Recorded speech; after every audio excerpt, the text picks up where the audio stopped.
So just before we start calling the meeting to order, just want to mention a couple things. First of all, new seating. It's certainly a little more cozy, that's for sure, in here. And we've given the gallery a lot more room. Before, if we had 5 or 6 people back there, it was pretty crowded. So I think it'll be fine. And the second thing, I just want to mention that if you've been looking on the walls to people that have come before, all of the mayor's pictures are gone, the ones that we had. So kudos to Jessie. She's gone and she's found every single mayor from 1950. And she's put them in this fashion all the way through, and they will display it all across the wall. So it should look pretty sharp. So thank you very much, Jessie, for doing that.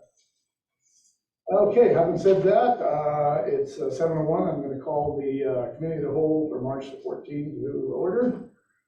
First order of business is the agenda. If there's any additions or deletions for anybody, I have 3.5 I'd like to add there. Gordon Bamford concert, May the 6th. Does anybody have anything else?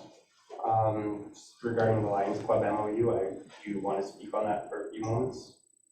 If possible. Okay, we've got it.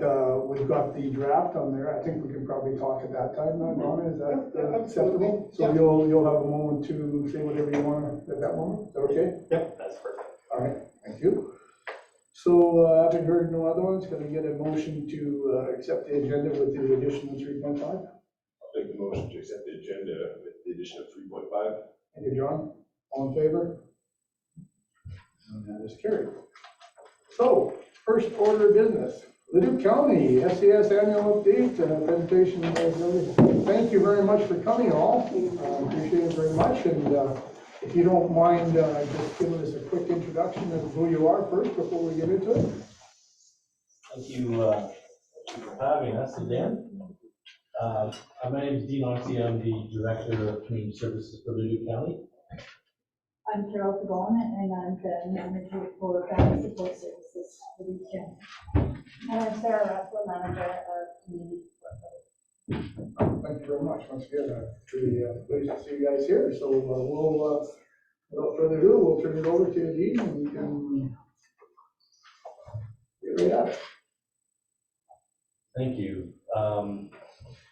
As you mentioned, we like to come and present to council once a year and share some of the highlights of our work that we've done in the past year, as well as some of the work that we're endeavoring to do in 2023, not just within our department, but we also, and Michaela's here tonight, obviously we're part of the multi-municipal agreement with Warburg, Thorsby, and Kalmar, and we all work closely together to provide the SCSS services across the region. So thank you for having us. So we'll jump back and forth a little bit between the three of us, just sharing some information for you tonight.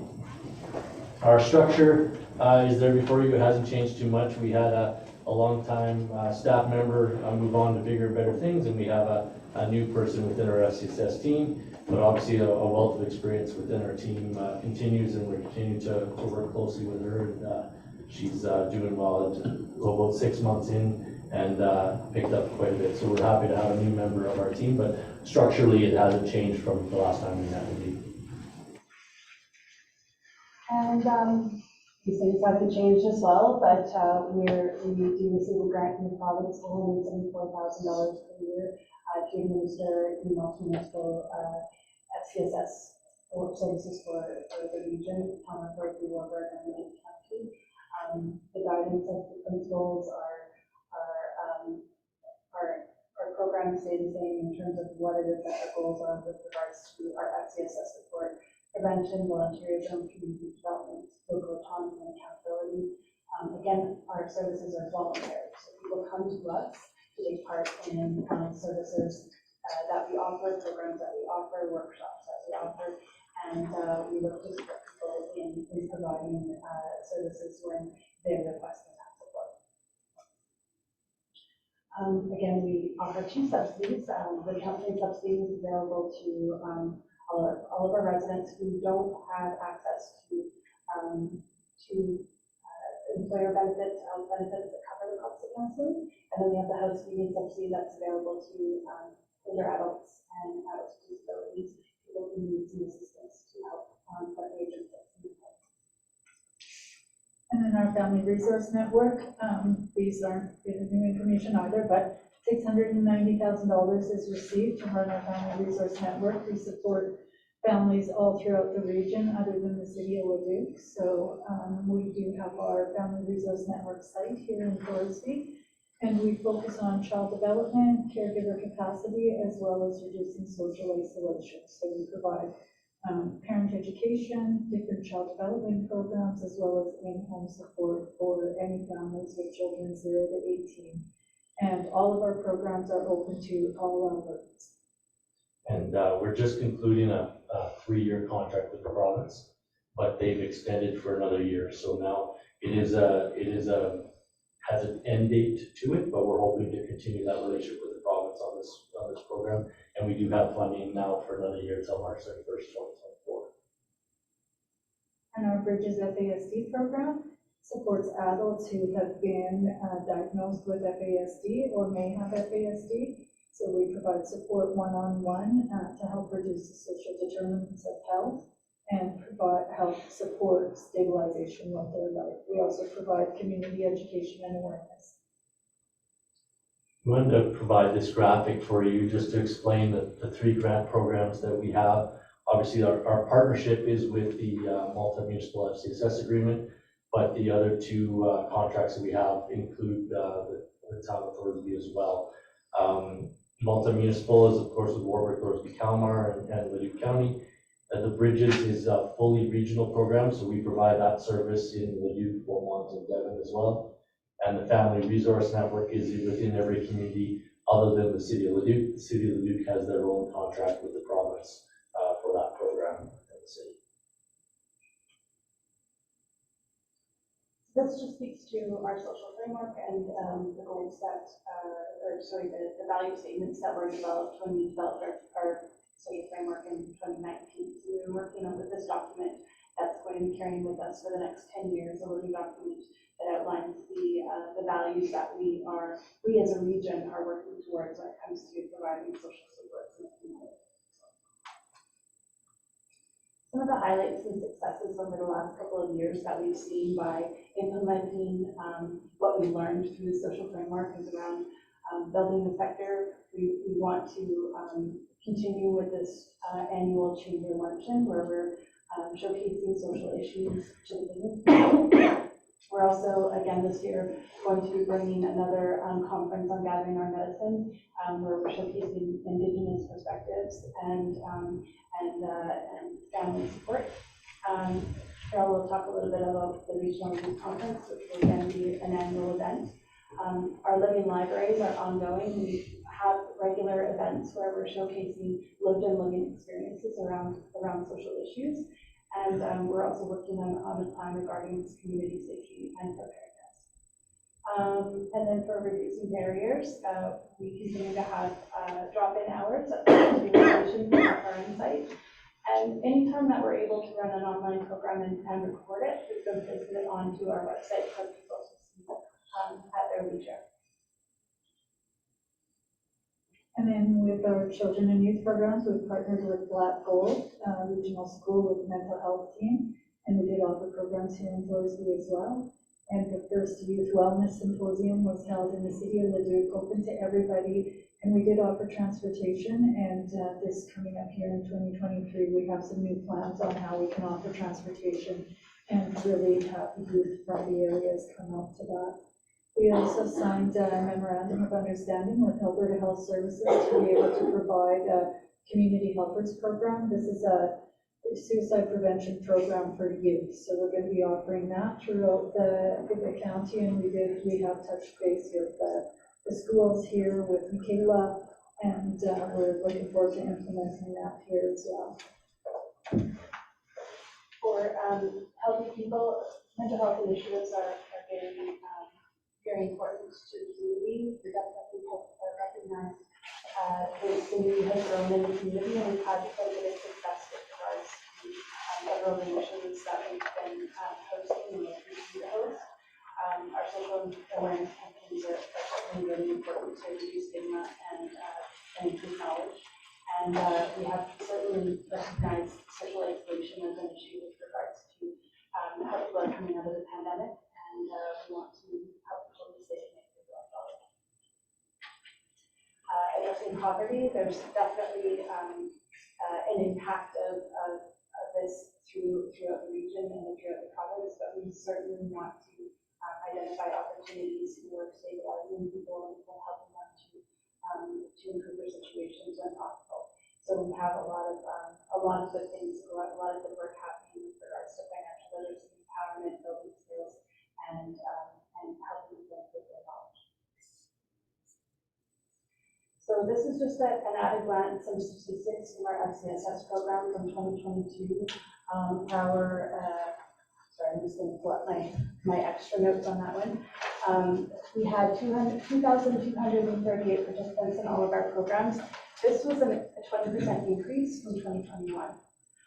So quite a significant impact to the community and the number of folks that we're able to have involved in our programs. Again, our subsidized counseling sessions, 49 individuals and 6 families, access to 260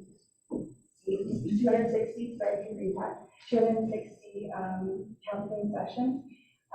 Of that, I would say, just based on population and numbers, like Thorsby's population is about 5% of the population that we serve.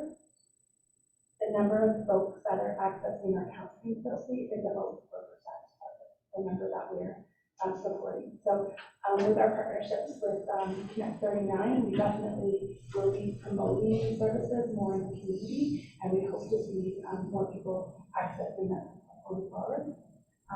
Same with our housekeeping subsidy, 54 households accessing us for the county, about 4% of those were Thorsby residents.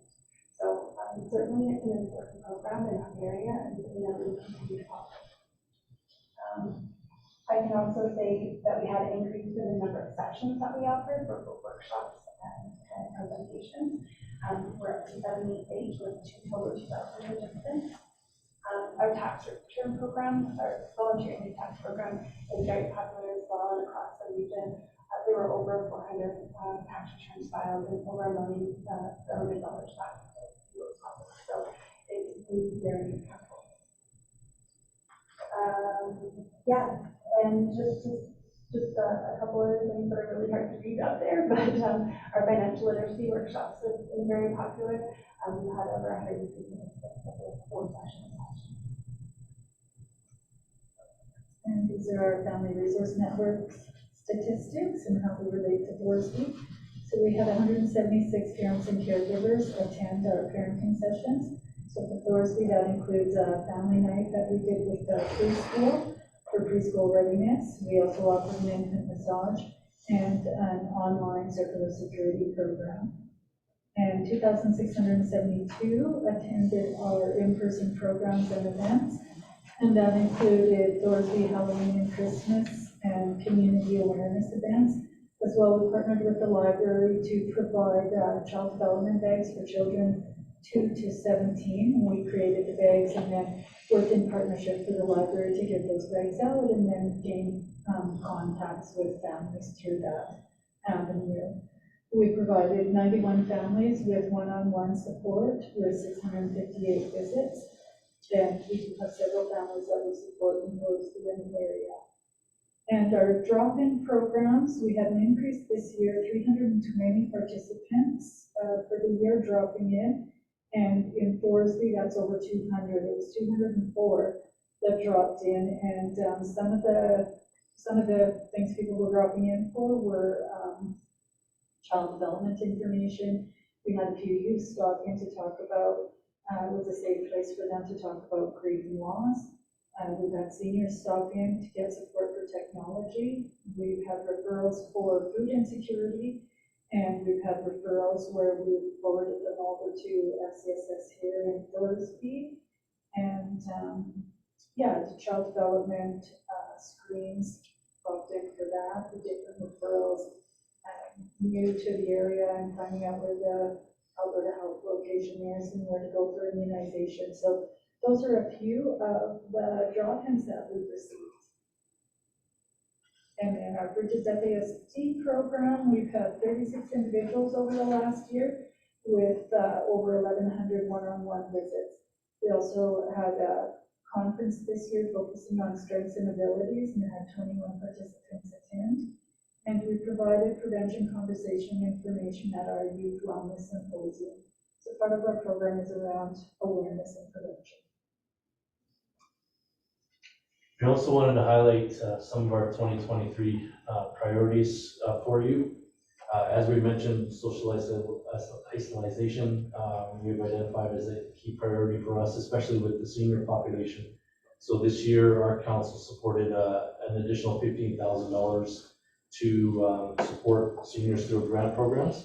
So that funding has been distributed and has been awarded across the region. And we have a couple groups in Thorsby that received funding.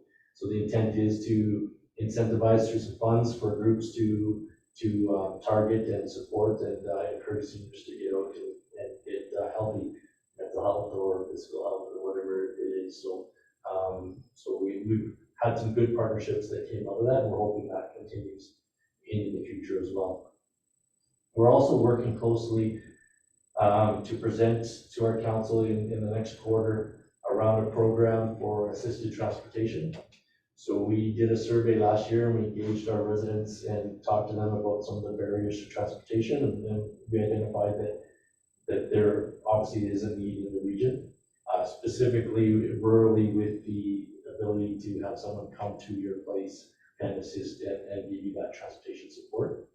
So we're developing a program right now that we'll take back to our council that we hope to pilot in the fall, which would be some sort of subsidized driver program for primarily, we're looking for medical appointments to allow seniors to get to their medical appointments, but we may look to broaden or expand that if it's feasible to do that. So we're just creating our partnerships right now. And I anticipate this summer we'll be going out to the community and looking for volunteer drivers and people to help us support this program. So more to come on that program throughout the year. We also have a focus on youth awareness, and Carol mentioned this a little bit, but obviously the mental health of our youth is a key priority right now. Maybe actually do you want to talk a little bit about it? Sure. What we're looking at is we're developing a youth resource guide. So it's a little pocket guide that will have a lot of different resources for youth to reach out to if they're requiring support. And those supports will be all over the area, as well as specialized supports will be identified in there from Edmonton and hotlines and things like that for them to call in. So we're looking at having that developed and then distributed before the end of the year. We're also hosting again the Youth Wellness Conference, and last year we had a little bit of a glitch where if you saw the poster, they had to go into register before they would see that transportation could be provided if it was a barrier. But this year we've connected with communications, and we're going to make sure that that's on the forefront in terms of them understanding right at the beginning. We did have 88 youth attend the symposium, and 16 were from the county area. So it was still pretty good numbers without that transportation, but we're hoping for more for sure. And our community helpers, we've talked about that a little bit around the hosting different opportunities. And like I mentioned, we've been in conversation with Michaela, with the school, and working towards more opportunities there to present. We've been really working on establishing a youth leadership program here in Thorsby. We put it out all the time, calling all youth. We have it. We've had the most we've had is 3 youth come out to that, and then they've not come again, kind of thing. So we're still putting it out there. We're trying to gain traction. We've had one of our team members been to the school, spoke at the school, and has been invited to come back on a regular basis to build those relationships, and hopefully. And then I think there was a meeting today which probably encouraged some more ideas and things like that, and partnerships with SSS here. And then we have several initiatives that are supporting safe and inclusive communities. We will be having multiple workshops during this year to improve awareness and understanding of diversity and inclusion. So those will be open to the public. We We also are developing a plan for community trauma response and recovery. And this year our goal is to start creating on the east end of the county and hopefully bring that to all the communities in the coming years. And we're going to be promoting elder abuse awareness in June and family violence in November, and looking for ongoing opportunities to address those social issues in the community. And our definitely our community workshops highlighting frauds and scams targeted to seniors. We have one tomorrow at the Thorsby Rec Center. We're very excited that one is completely full. It's going to be great. It's too bad I can't be there, but I'm very excited to be a part of it. Yeah, there's no need that's a priority for us to focus on our residents and educate and inform them as much as possible. Social awareness is one of our priorities. We talked about it, and we'll continue that annual Leduc Chamber Luncheon. Last year was a great success around spreading the word, creating the education, creating the awareness to our residents, as well as increased promotion. And Sarah mentioned Connect 39 and the partnerships that we have around, adding extra articles and things that we're developing a new partnership with. So the more we can inform residents, the more we spread the word, the more we get community donation and contributions that we don't have to contribute fully to our budget, the more we can do it. So we have a great partnership, as you guys know, with our local news. And then as well as the work we're doing around financial empowerment, and we've talked about that a little bit, but obviously that's a key priority and a key focus for us to do that as well. And I think we also want to mention that partnership as well with Michaela, being the person in the community, connecting with residents, and working directly with us. It's important to recognize the council. We have a strong partnership and a good network of working together there. So that's our presentation. We had a few little graphics to share with you that are there for you. But if there's any questions, we'd be happy to answer any questions you have. Go ahead. Mr. Mayor, thank you.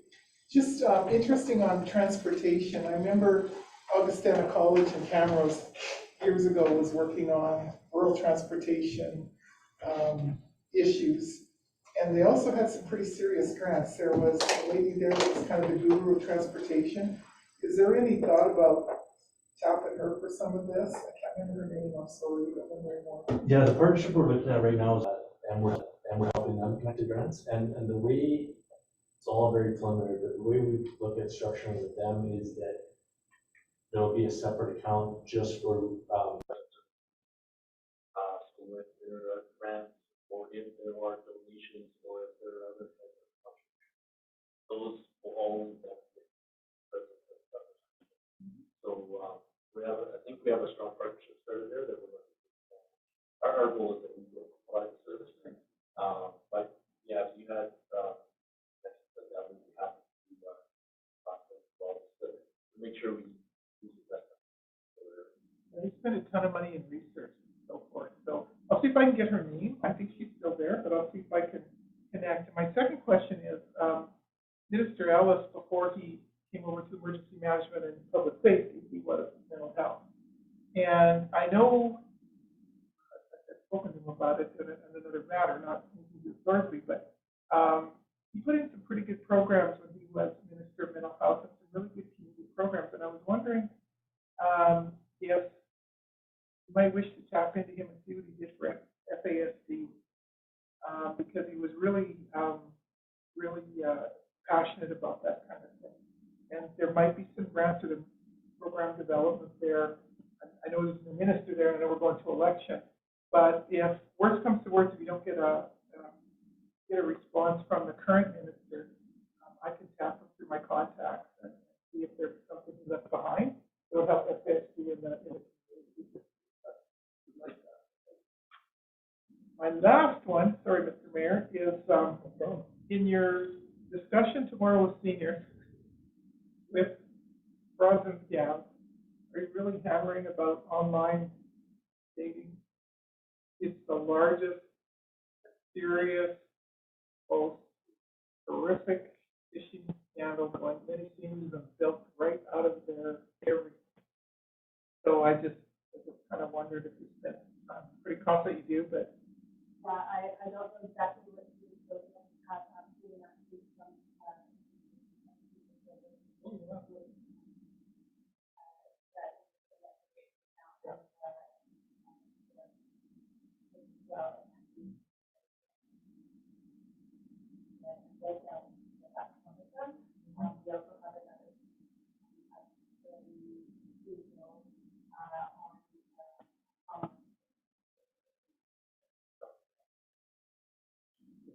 what time did you have on tomorrow with the, and where, is the community center, is the resident? We have the resident here, by registration,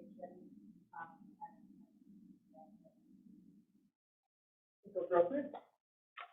Maybe I'll ask a question. There you go. Thank you so much. Corey, you got a question? Yeah, I know, that's good to know that you're doing through the Drive Happiness people, and I can't remember how they address it. But as far as insurance, right, because you're having private, non-commercial, presumably vehicles for remuneration, transporting people, so how does that work with insurance? Yeah, and that's why it's best to go through them and establish and prove that address that. So we're still having those conversations with them. Yeah, I hate to go encourage people to volunteer and then have, Yeah. some sort of weird insurance problem, or like need to go get commercial insurance policy or whatever. Yeah, exactly. We're having those meetings as we speak, and then our goal is to, once we have all that worked out, we'll start promoting it. That's why we're looking for those established groups that we kind of work with. But Yeah, I know they've done presentations here before, I just can't remember how they addressed that. Anything you need on our website, let us know.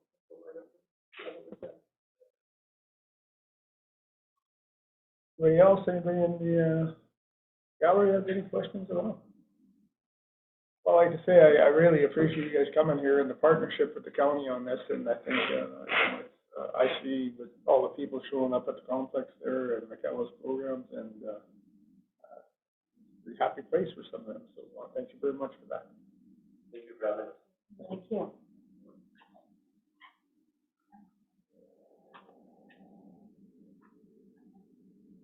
So if I could get a motion to accept the FCS annual update for information.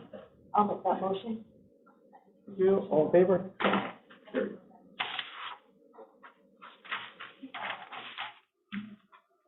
And the next item, 3.2, Thorsby Chamber of Commerce Delegation, Sean Ofsted.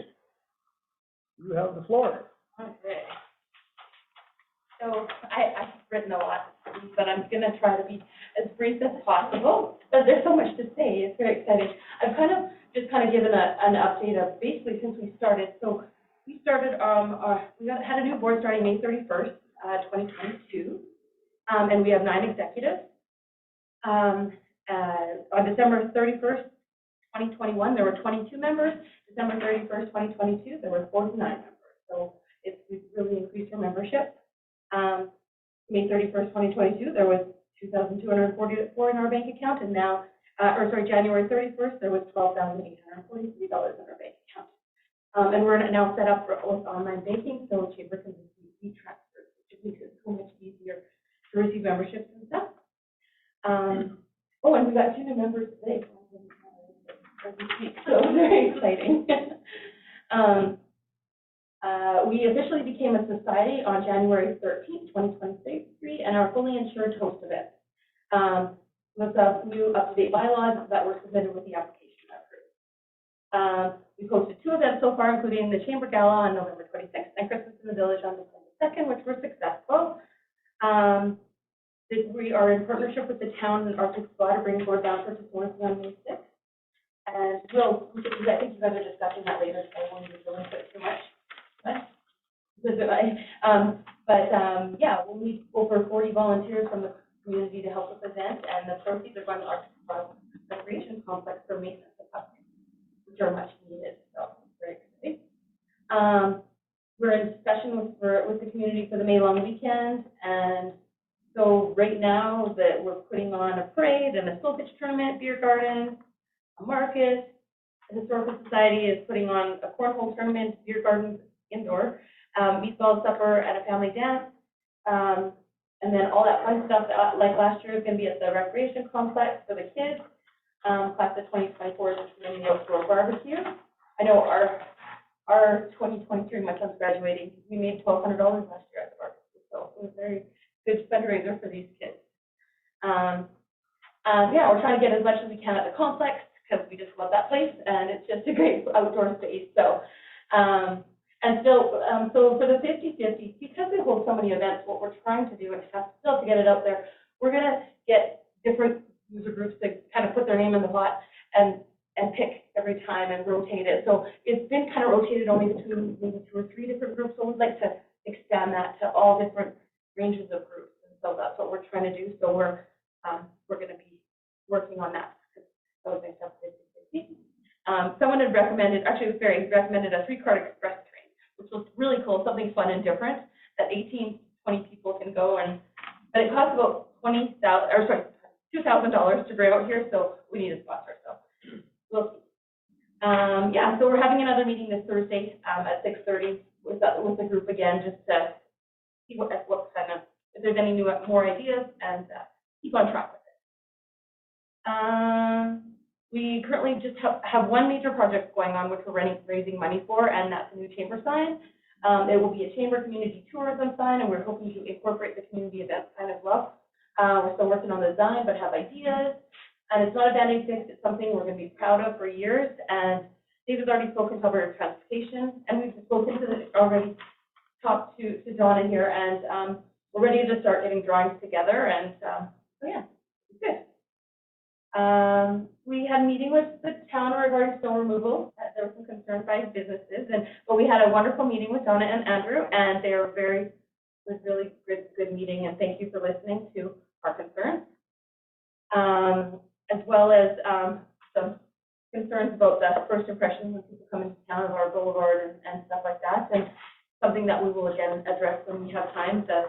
It would be nice to have the concrete back instead of those rocks, but fortunately, everything costs money, so we'll work on finding ways to get some money and do this. Oh, exciting. Okay, there you go. Yeah, and I applied to an Elvon credit card program through the chamber, and we get $100 a person who signs up at 15% of the revenue on the machine. And that was one of the first things I did when I got the incorporation number. We finally have a number that we can apply for stuff like this.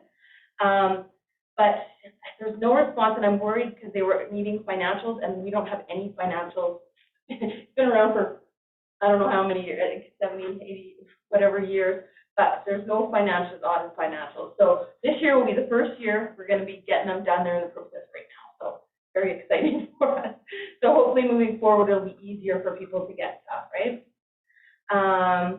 And we have a great relationship with the Leduc Chamber, and any events they host, our members get membership rates. And we appointed Vice President Dave Mann to be on the Water for Life task force, working with the CAO. So thank you. Okay. A few things, why become a member? People are always asking me this, so I'm just going to touch on a few things, but a huge benefit is just being part of the community business group. And we're working for the community, and we're doing stuff for the community, and unfortunately it costs money. and we have to work together. And some exposure and being connected. So I send out emails just to let people know what's going on, and like if there's grants or opportunities for business, I try to get as much out as I can. I try not to do too many emails though either. And some months we are all volunteers, so we don't always have time to do it all the time, but we try. And we are actually direct voice with the municipal, provincial, and federal government. So if anybody has issues, we can work together. They just got to come and we can work together as a team. It's strength in numbers. And so if the businesses want to work together, this is the best way to go. So, where do my membership fees and donations go? Well, to hold events and protect the volunteers, approximately $1,300 goes to insurance per year. It costs $13.10 plus GST per member to be a part of the Alberta Chamber of Commerce. And this gives us all the benefits that any chamber in the province can get, like chamber group insurance. And I've got a listing at the back of it. Okay. Chamber pays for the electricity for the sign at the north entrance of town, and approximately $200 a month, depending on the government. Anyways, the chamber pays a small fee to hold their meetings at the complex once a month. It's approximately $150 a year. All funds paid either through membership or donations go back into the chamber to chamber events or to the local community for projects. And we are all volunteers, including the executive. Nobody gets paid anything. And once our financials are audited, they will send out to the membership to see what goes in and out, but feel free to ask anytime. Nonprofit financials are public information. Yeah, and then memberships are $150 a year. Not sure. Hopefully, yeah, and then I kind of touched on everything else. Any questions? I talked really fast, but does anybody have any questions? I don't know if it was mentioned, Shauna, that there possibly could be application to the town for $500 to go towards that. Yes, that is on my, yes, I have to do that. Whether it would be approved, I don't know. Yes, But, yes, that is in my notes, and I was going through all the minutes, I missed that one. So I will be coming back for that. I have, is there an application form, right? Community grant, we do. Yes, yes. That is for the May long weekend. I think you're successful last year. I think it was, you got one with Christmas. It was Christmas in the village. Oh, that's right. May long weekend last year, we weren't part of the chamber yet, Oh, but that's the right. chamber wasn't, so we kind of did it as a community. So, but yeah, thank you very much for that. I heard it somewhere. Yeah. Anything else? No, Mr. Mayor. Go ahead, yep. I think, and Cindy can probably, CFO Cindy can probably back this up, but as former chamber presidents, we were pretty instrumental in partnering with other chambers for resolutions, either at the provincial or federal level. And we got some pretty big resolutions passed at the federal level because you have all the ministers at the federal level and you just lobby and go at it. And a lot of times when you partner with Red Deer, Edmonton, Medicine Hat, Lethbridge, you can get some very serious resolutions passed. And the chamber president, being chamber president, was a cabinet minister a long time ago, and in Mr. Harper's cabinet, and they pay attention. So it's not a problem to partner with others. And I think if we find issues in our community here with taxation or bills that are being passed or whatever, I would encourage all of you to bring that to the chamber, and Cindy and I can help you build resolutions and partner with another chamber that's interested in that, and it's really, really powerful. They take notice. They really do. Kind of fun watching them. Leduc has they have a whole Policy committee. Policy committee. Yep. Absolutely. Yep. We're slowly getting to those. Yeah. As we build, right? And that's I love that stuff. So, yes, it does. Yes, yes. You're doing really well. For a brand new chamber, there is no doubt you're doing amazing. We're proud to have that wonderful relationship with you. Yes, appreciate you guys. Oh, thank you very much for listening. Well, thank you, Shauna. And Anybody have any other questions? Again, thanks for bringing that forward to us. So if I get an motion to accept her report there for information. I'll make the motion to accept the comments. All in favor? And that is carried. So the next 3.3, and we have a resident here who would like to say a few words, if you wouldn't mind introducing yourself to us. Yeah, so my name is Luke Muller. I was the vice president of Thorsby Club last year, voted in May, I think the last day of August. Kind of want to give someone a little context on how the Lions Club operates and runs the campground. So the Lions Club itself is obviously a volunteer group. They have a subgroup within it that manages the campground. It consists of 3 volunteers who went last.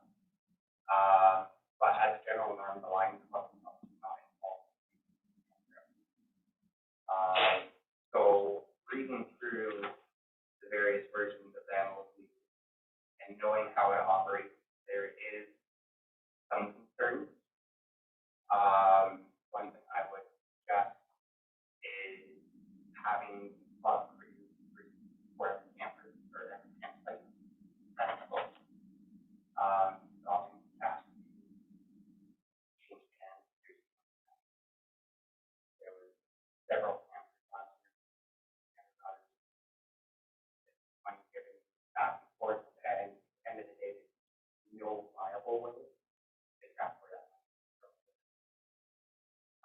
So I personally have my own concerns, but I don't have any actual grounds to bring those concerns up.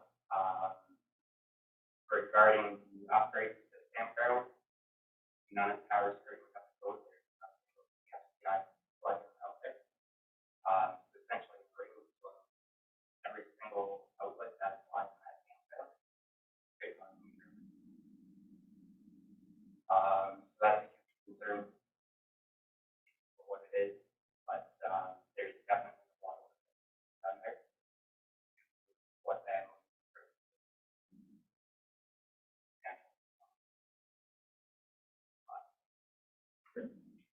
Appreciate your comments here. Is anybody have any questions for Lucas there? Or? I was going to suggest maybe online bookings would be ideal if they could pay online. They do currently have online booking, and it is all paid online from straight to the account, so that's all trackable. It's more call in or just go out. Especially last year, I think, actually, so there's an opportunity not collecting funds. Great. And then also on the north side of the property, through the tree line of one of the trails, there is the DMX ramp park in there. Currently, there is a down tree and one ramp. So,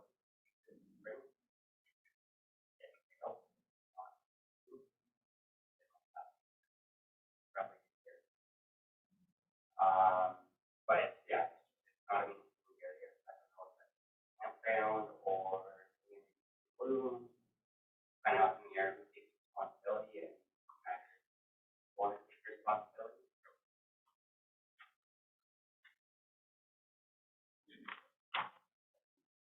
Hey, anybody have anything else? Well, thank you very much. You're appreciating it.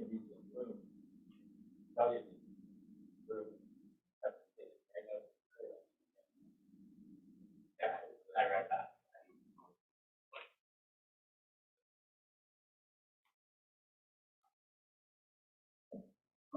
Anything else? Okay, well, thank you very much for that, and we'll certainly be looking at it when we're reviewing the MLU. There's some other things here, so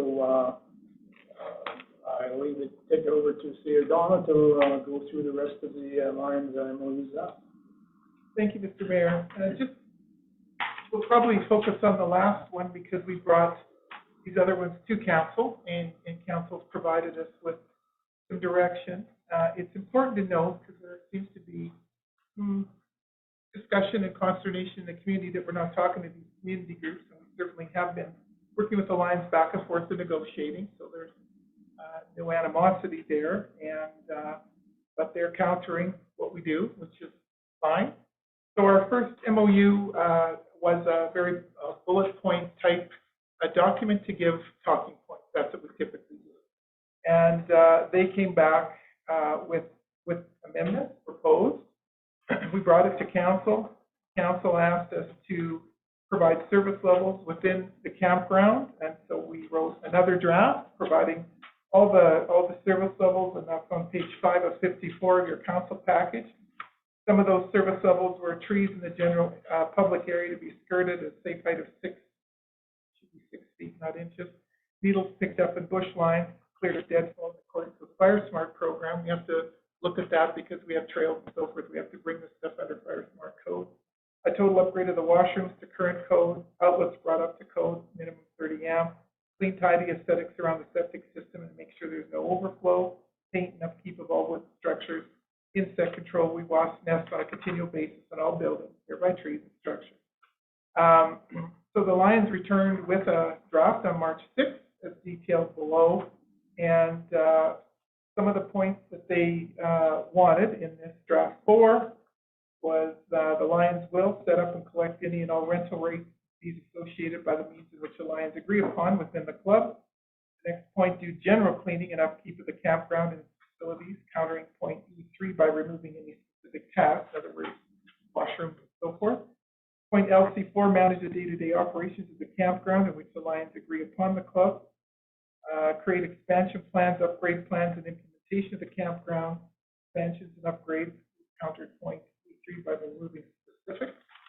Page 6, we asked them to provide firewood for a set-aside fee, which Alliance agreed upon within the club. So that's an agreed point.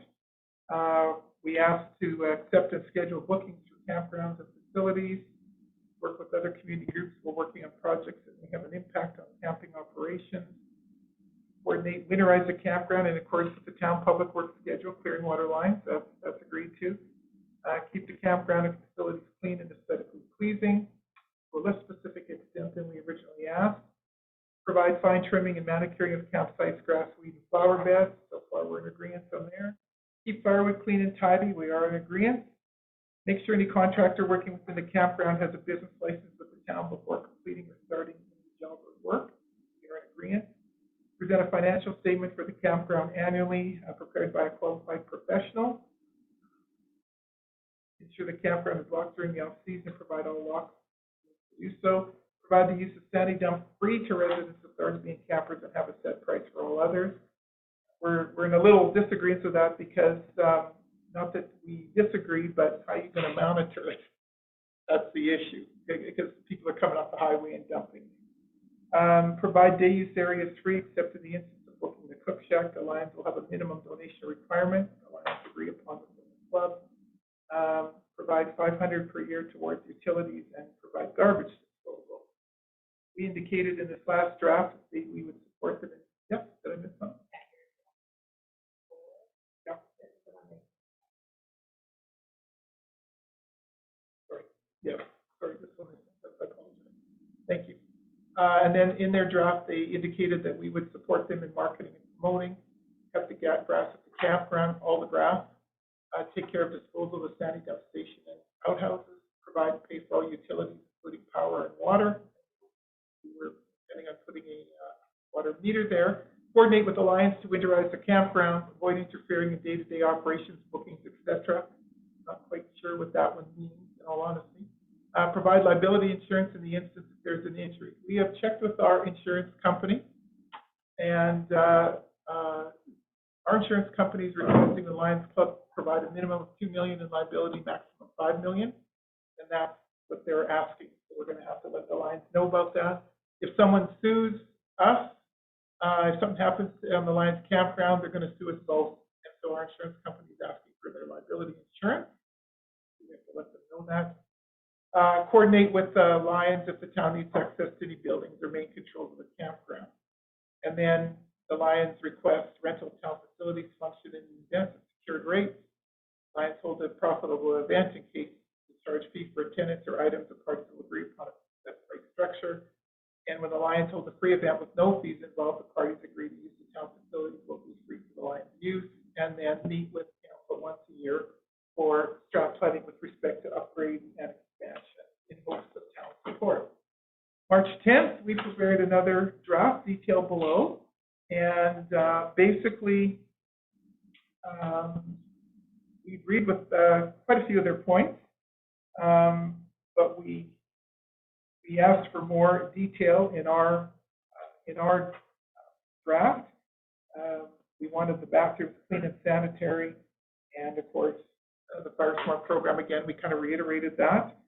And then we would provide marketing, that's not a problem. We provide grass cutting in the campground on the outskirts. We dispose of the sandy dump station and outhouse, supporting them. Pay for all utilities, including power and usage. So basically what this means is we're right back to paying for everything. That's basically what this is, same as before. And we will provide them with a point T15 with an update list of businesses with valid licenses in Thorsby to March 31st every year so they can make informed decisions about contractors. Coordinate with them as per their website. So town of rental facilities, they want them secured, that's fine. When they hold a profitable event, we have no problem with that. And the Lions hold a free event with no fees involved. They'll give us 1 month advance notice of any desire to use our facilities. And in the event that they're pre-booked on the desired date, we'll honor the pre-booking. Strategic planning and expansion planning. they have the right to come to us once a year. So we're, I won't say we're a little bit at odds here, but we're not, we're making a little bit of headway, for sure. We're getting closer. We're getting closer. We're very amenable and amicable.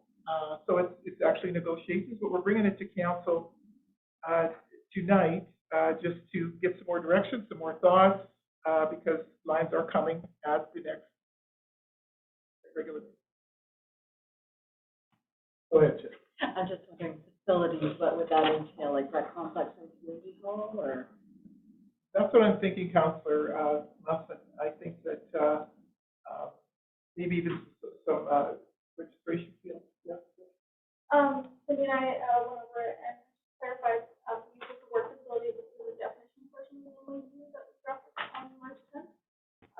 And that is basically for recreation rooms that people can book, so it's a craft room, probably include if they want to book the dance halls or any, fun dance or other activities in the dance hall. There's that other room up there. There's obviously the room across from the craft room. Not the library. The boardroom. Yeah, thank you, the boardroom. So the town hall would be considered, or the town community hall would be considered a town facility?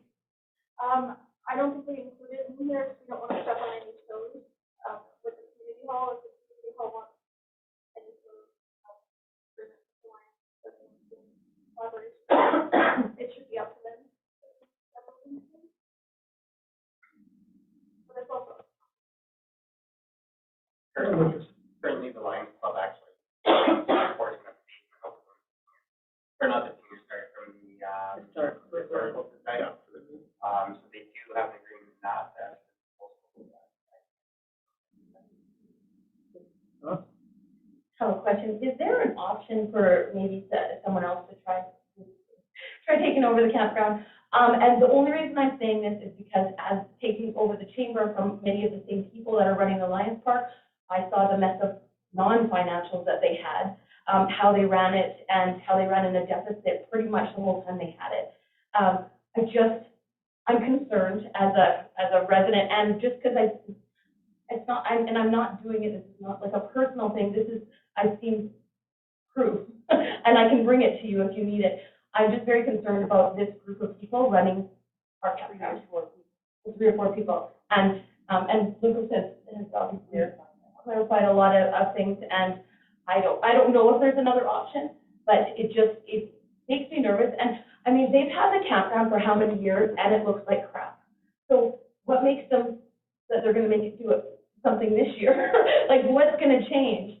And that's my concern too, because I mean, they haven't done anything. Well, the town, the only thing that's been done is from Communities in Bloom and the town. All they did was collect money, as far as we can see. I mean, if there's more that they did, I don't know. We spend a lot of time going. So, sorry, just as a. Yeah. And I'm not trying to be vindictive. I basically use the Lions Club on that term. Not trying to be vindictive in any regard, but there is serious questions about 3 or 4 people in a club of 20 people managing it. The other people want nothing to do with it. So it really comes down to the small select group of individuals. Unfortunately, it is kind of treated like their own recreation area. Case in point, last year there was a trailer on site for 3-4 weeks at a time. That wasn't utilized. They parked it at forgot. You can add slice prep. Hey, you gotta move it, Yeah, I'll move it. Didn't get it. Again, not trying to be vindictive, but there needs to be a balance of where the town's benefiting from it, people are able to utilize it, but not be managed properly. The campground is a Lions Club is a not-for-profit business, but it is, and it's not, it can't be free. And fortunately, other than the upgrades on the trails, the traffic signs that was construction donated last year, that donated a bunch of things,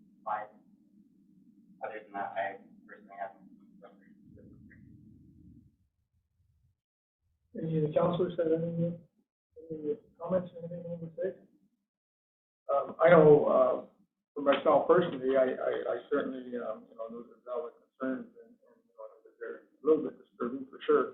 But I mean, as a council, we have to give everybody an opportunity, and if they can correct these, and go forward, that's what the whole idea of this is.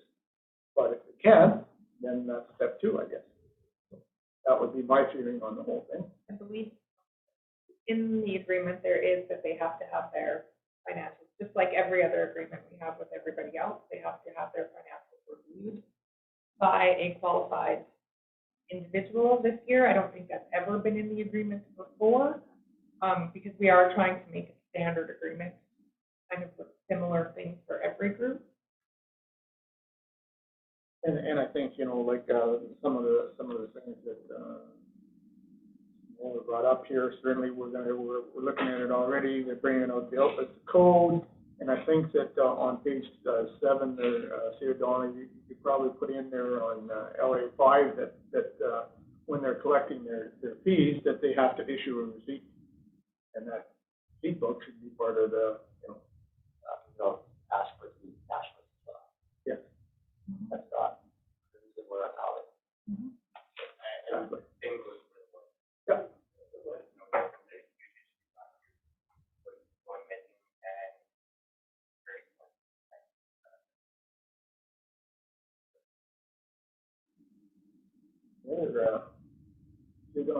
Just a point of clarification too, just to enhance what Dale Van Lees just said, is we have formalized agreement with the Historical Society, we have formalized agreement with the library. This agreement will look the same once it's done, with all the right precepts in it. Same as I know Communities in Bloom is coming up next, it will be the same. So that we have a standardized agreement where everybody is treated within their scope of service equally. We haven't had that before, and that's okay. We're making it happen. So these negotiations are can be drawn out, but we're getting close to camping season. And to answer your question, if we had to do something different, we would. Administration always has a backup plan. We choose not to discuss it at this time because it's not the right time. But if council chooses to go back to where it was a year ago, it's a 1% tax increase, about $15,000 or $17,000 to run a campground. If we're paying for everything, that's a 1% tax increase. I think, and this goes for all the agreements as like the steward of the money. My concern is making sure that taxpayer dollars are used appropriately, that people are held accountable for what they are using taxpayer dollars for, that the town is covered as far as liability goes, because I'm not sure, I don't know if it was overlooked in the past or if it just, people just assumed that we were covered. But as we're finding out, like the Lions have never had insurance for the campground, and it has to be provided because they're going to get sued.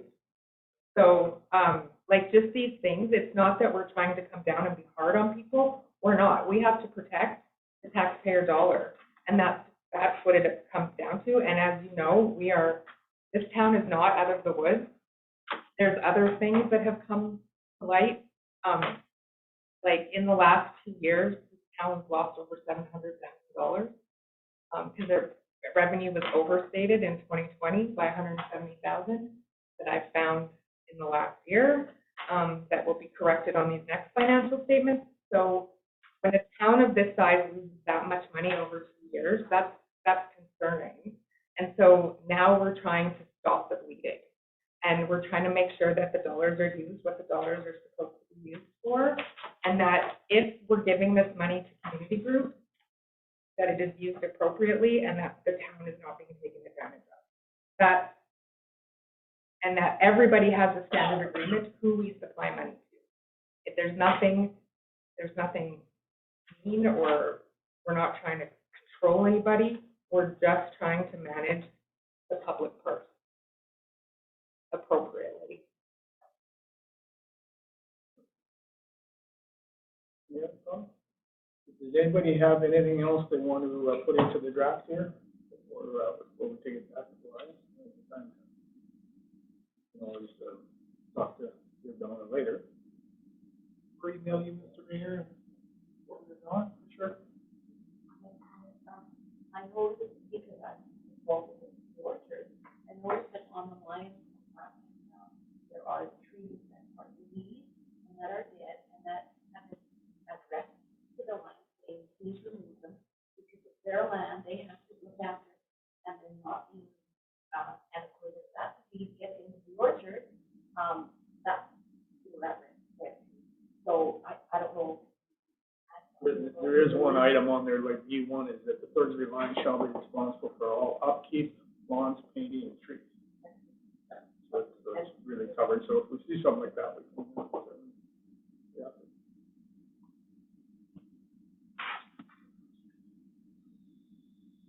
We do have, Mr. Mayor, we do have a backup plan with respect to trees, deadfall, campground and in the trails. That's what it's got.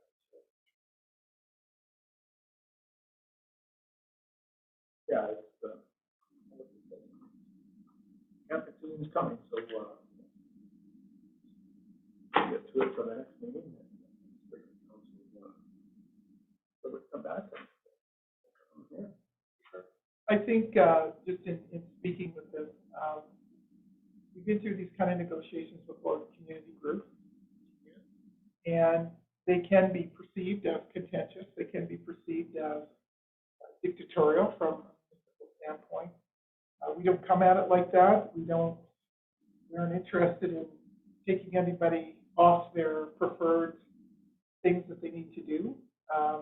But we do have to have some standards that we can move by. We have to have some oversight because it is the town land, no matter what's on it, whether it's trails, orchards, BMX bikes, paths, anything. And so I know we've been perceived as being heavy-handed and hard, and we certainly have not. And but negotiations take time, and there are a lot of back and forth. And every time you get a new, I'm just uncomfortable here. Sorry, it's been a cold day. I've been on the ledge all day. So just going back and forth with negotiating can seem onerous and it can seem time-consuming. This is actual community engagement, actually.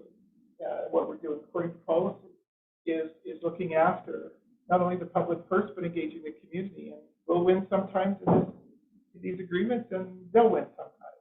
Sometimes we'll have to agree to disagree because it's liability insurance or money.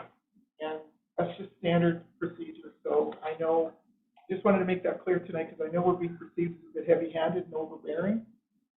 That is not Good. All right, then, so can I get a motion to accept this draft with the changes that we made here? Send it to the. As a final draft, or? No, just a couple that we brought out here with the receipts and those are all in there. So I guess that's the only really change we've identified right now. so far. Yeah. Yes. We have a little tiny more. Have a copy of the fourth draft here somewhere? It is in the. Oh, it's in the, yeah, the last Yeah. one. Draft three proposed by the town is in. Thank you. So Tracy made a motion. All in favor? Yes, sir. Thank you very much. All right. 3.4, Thorsby Communities in Bloom, and Rod, I assume you're here, and you might be here to talk to it a little bit? Okay.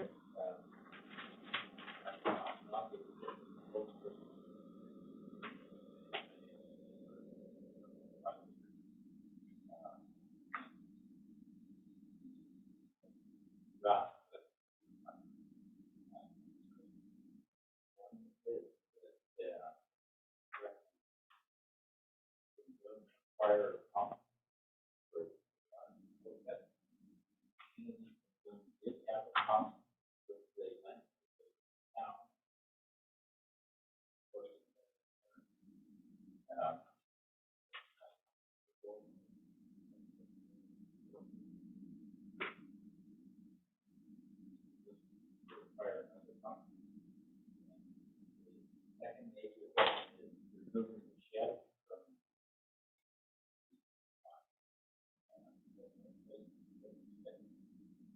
As far as I'm aware,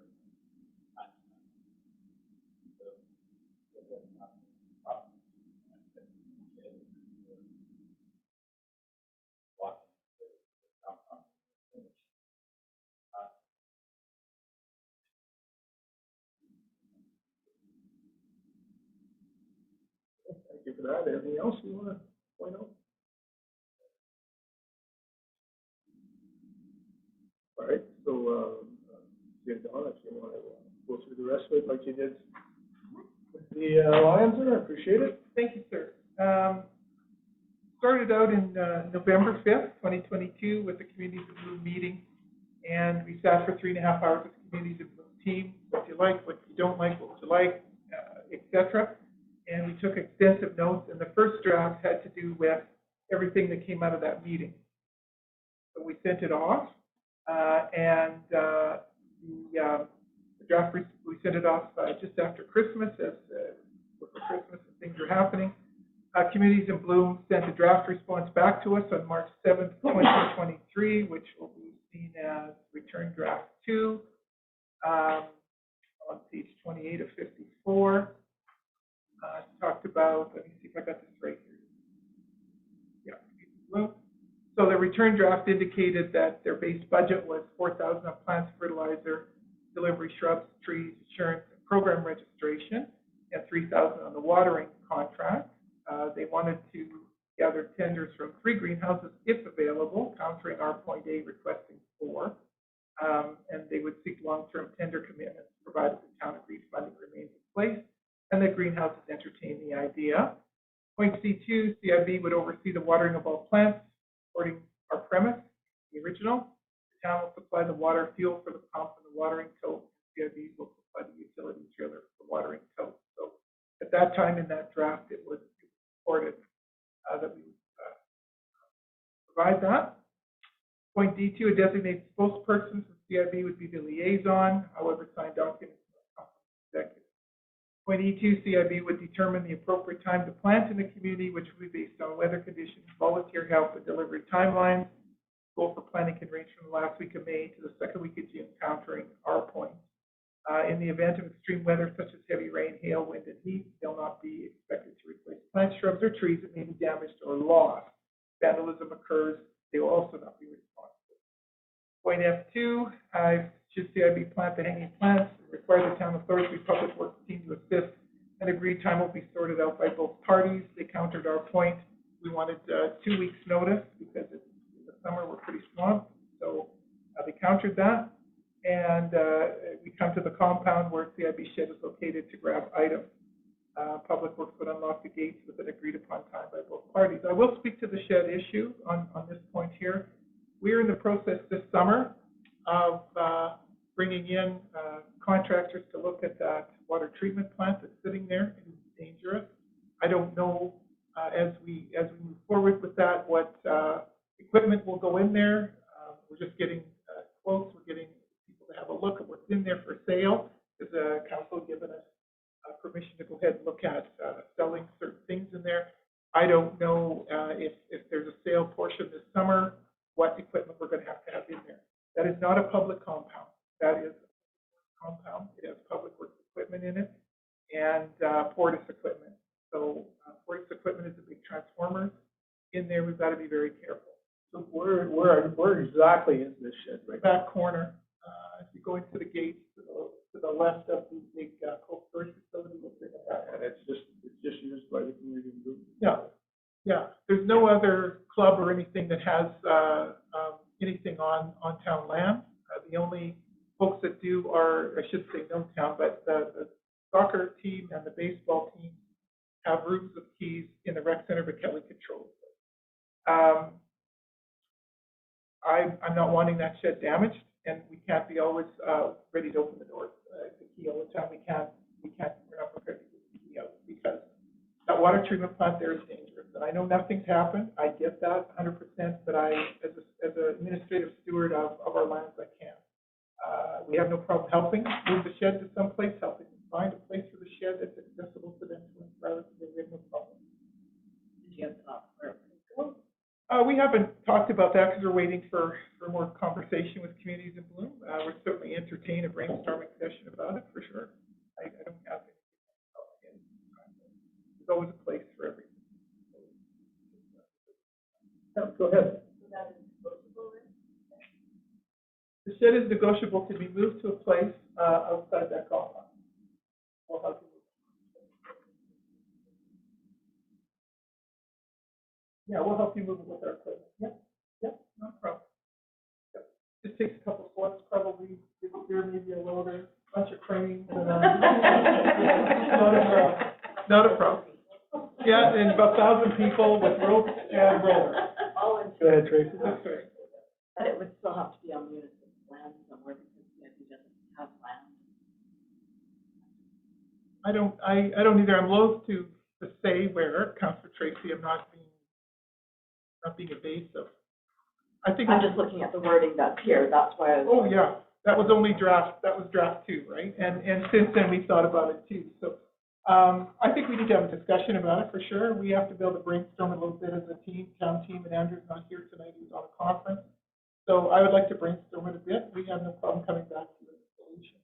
This was just draft 2, so all these comments are very good. Certainly look into it. Yep, 100%. Weed pesticide spraying shall take place either on or before the 1st or 2nd week of June, before the planting date is solidified, and we'll notify, Thorsby CIB wanted to be notified when spraying occurs around the planters and gardens. We can keep that as tight as we can. Gunslinger sprays when they can, so we'll talk with them to see. CIB will choose the plants, varieties, and color choices. In our meeting on November 5th, we asked CIB, and they agreed in that meeting to plant petunias this year. A, hardier. B, they grow better. C, we had some issues with plant aficionados last year indicating that plants were planted in the planters, especially out front of Town Hall, that were poisonous to dogs. So petunias are, cats can eat them, dogs can eat them, they look beautiful. And that's what we'd agreed to in November 15th. And we agreed on color. We agreed on color. Yeah, purple, white, pink. That is correct. And that's one of the things we're not prepared to negotiate.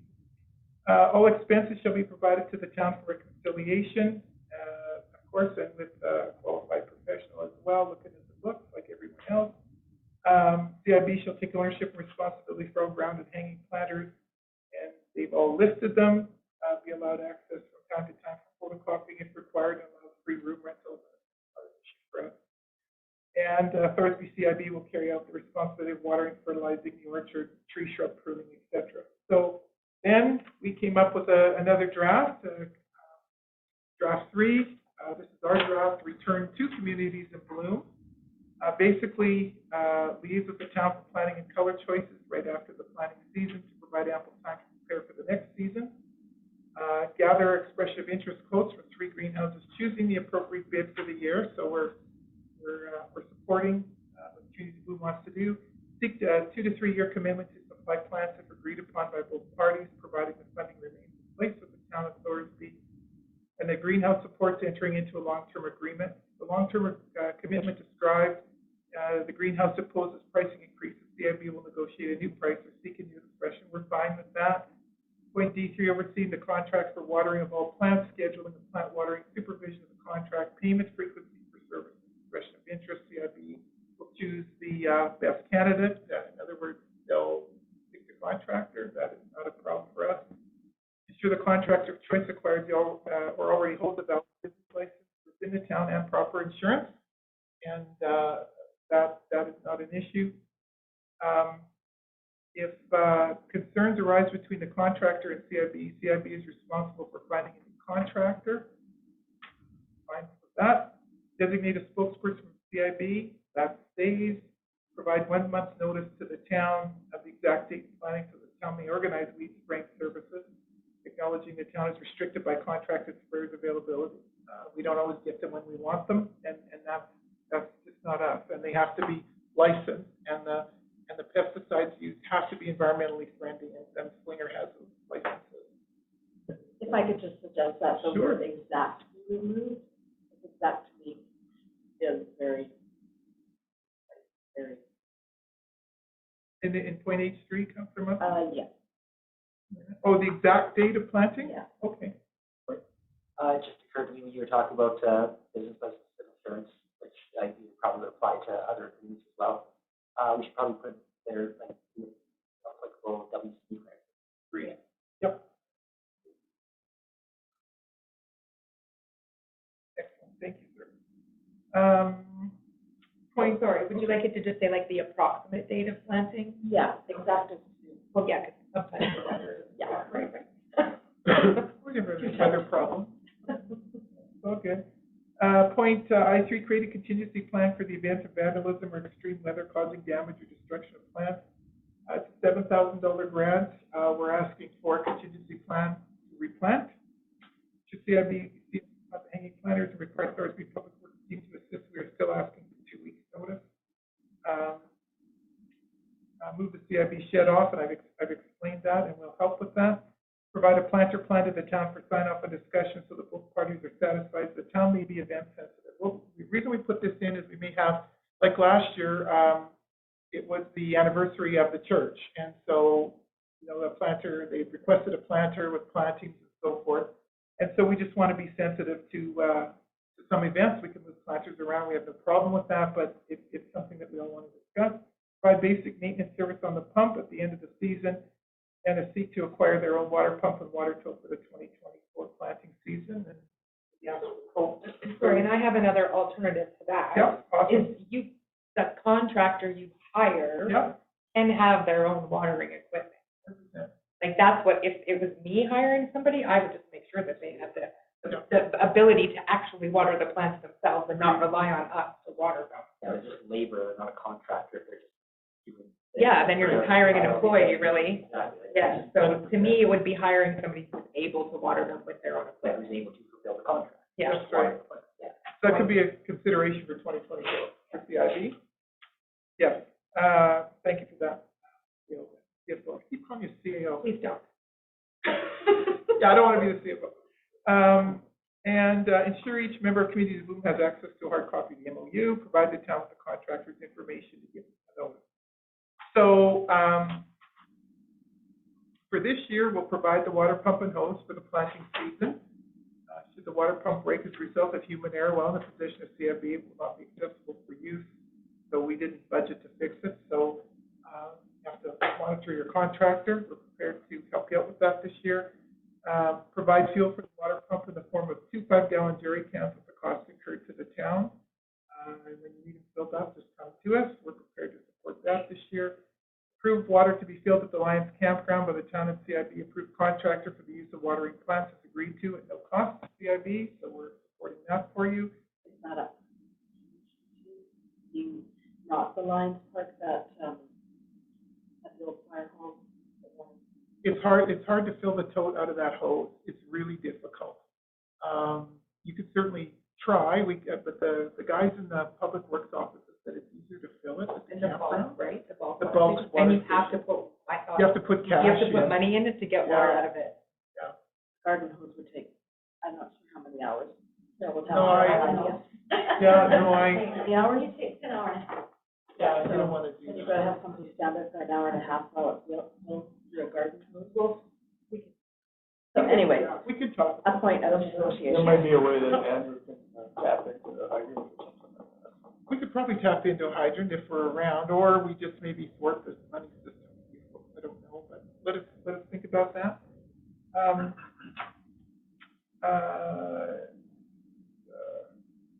Yeah, we'll keep you informed of when weed spraying. Provide gate access to the CIB shed during regular business hours. We can't leave you unattended in that gated area. Make sure that the gates are closed and safe in a timely manner. You require after-hour call-outs to public works. CIB are responsible for call-out charges. So you want to make sure that your contractor is self-scheduled. Yeah. Planters not to be removed by the town unless in emergency situations where there's no choice. In the event a planter is damaged while assisting in requesting moving by CIB or other emergencies, the town will not be held responsible. There's caveats there, but we won't move them unless an emergency situation, or unless you ask us to. Make accessible advertising in the town's official website. We're good with that. No problem. Provide advice and expertise when requested. Now we have the Orchard Grounds pilot project. We know that there was trees planted there, and I think there's 2 holes that are still occupied trees. Our biggest worry, to be quite honest with you, was that those holes were left. I know there's pails in them, but legally we can't leave open excavation there. So the mere fact that when the post holes were being dug last year, should have just put a post, etc., or mark them around with tape. I was afraid an animal would get in there, a child or somebody, and break a leg, and that's not fun. So CIB will be responsible for watering and fertilizing the orchard as required, so we're supporting that. Tree and shrub pruning will be at the discretion of CIB, providing pruning is done by a qualified arborist because they're fruit trees. And we don't want them to die, and we don't want them if anything happen to them. And it's a tricky business when you try and get them to cross-pollinate or to use them or whatever you do. So CIB will have access and ability to plant additional fruit-bearing trees and shrubs if expanding or replacing trees and shrubs, provided all work abides by Section 1. Discussions about the creation of a small garden plot or raised vegetable bed will be had between both parties, and it will be in partnership with the town of Thorsby, and all work being done will be in writing and agreed upon prior to starting. And of course, yes, the trail network is not a party to this agreement, as we are doing citizen engagement with respect to the trails. We're having lots of interest in folks wanting to come and talk about the trails. Everybody in Thorsby is welcome. So that's where we're sitting right now. We're waiting for Communities in Bloom to come back with a response. Hasn't gone to them yet. Oh, that's right. I'm sorry. I apologize. Yes, it's coming to you first. They haven't seen this yet. We're bringing it to the town again, and I reiterate, so that there's no misunderstanding and no worries that we're doing this in isolation. We would appreciate your comments, and then we can send Communities in Bloom back this agreement in the same format as all other groups, and move forward. Go ahead, Rod.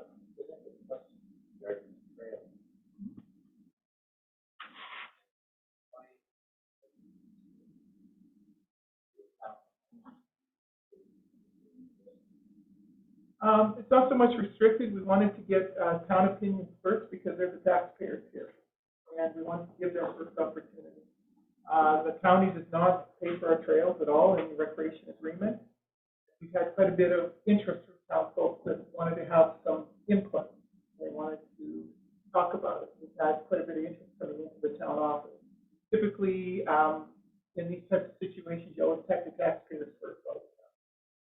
If we need to go further, once we hear from the town residents and town trail enthusiasts, then we'll synthesize all the data, and then if we need to go further out, we will. But it's taxpayers. No nefarious, we're kind of singling out or anything. I'd like to point out a couple of things about the trail since we're talking about it right now. Is that I see a couple of fairly big problems in it right now. There's no MOU from the roof land. You know, Harvey Roof passed away a year ago, whatever. So all the trails that are on his land, there's no agreement whatsoever. Now, I'm not a lawyer or anything else, but I mean, if somebody's on that land without a permission, it's trespass. Something liability, I don't know what the liability is. And then on the other part, on the Utrecht part, he's in negotiation right now to sell it. So again, you know, we don't have an agreement for any of that land. It's kind of something we definitely have to address. And Mr. Mayor, when I spoke to the Roofs last year, they came in to see us. We did not disturb Mrs. Roof in her bereavement. They came to see us, wanted no encumbrances on their land. So we've left it for a year. I will re-engage them to see if they still feel that way, and because they want to be able to sell it someday, and they don't want, at the time last year, they didn't want any at all. So we've respected that. So we'll talk to her this spring, not to disturb her because it's spring time for her. We'll see what they want. If they decide to let that go back natural, we'll have to close our posts and put up, private land. It's pretty hard for us to go ahead and do stuff on that when we have a handshake, but I mean, it doesn't feel good nowadays. It has to be written. If it isn't written, it doesn't fit. Correct. And as always, Mr. Mayor, we're happy to take council suggestions on email for this. If you have more thoughts, that's through you, Mr. Mayor, and we'll send the next draft to communities and Zoom. Any other comments on? Anybody? Go ahead. How big is that shed? It's just small, like 10 by 10? Yeah. Something like that.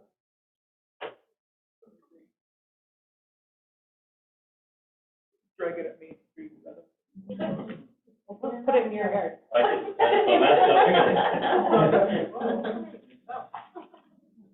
All right. Okay, if there's no more comments, then I'd entertain a motion to accept the draft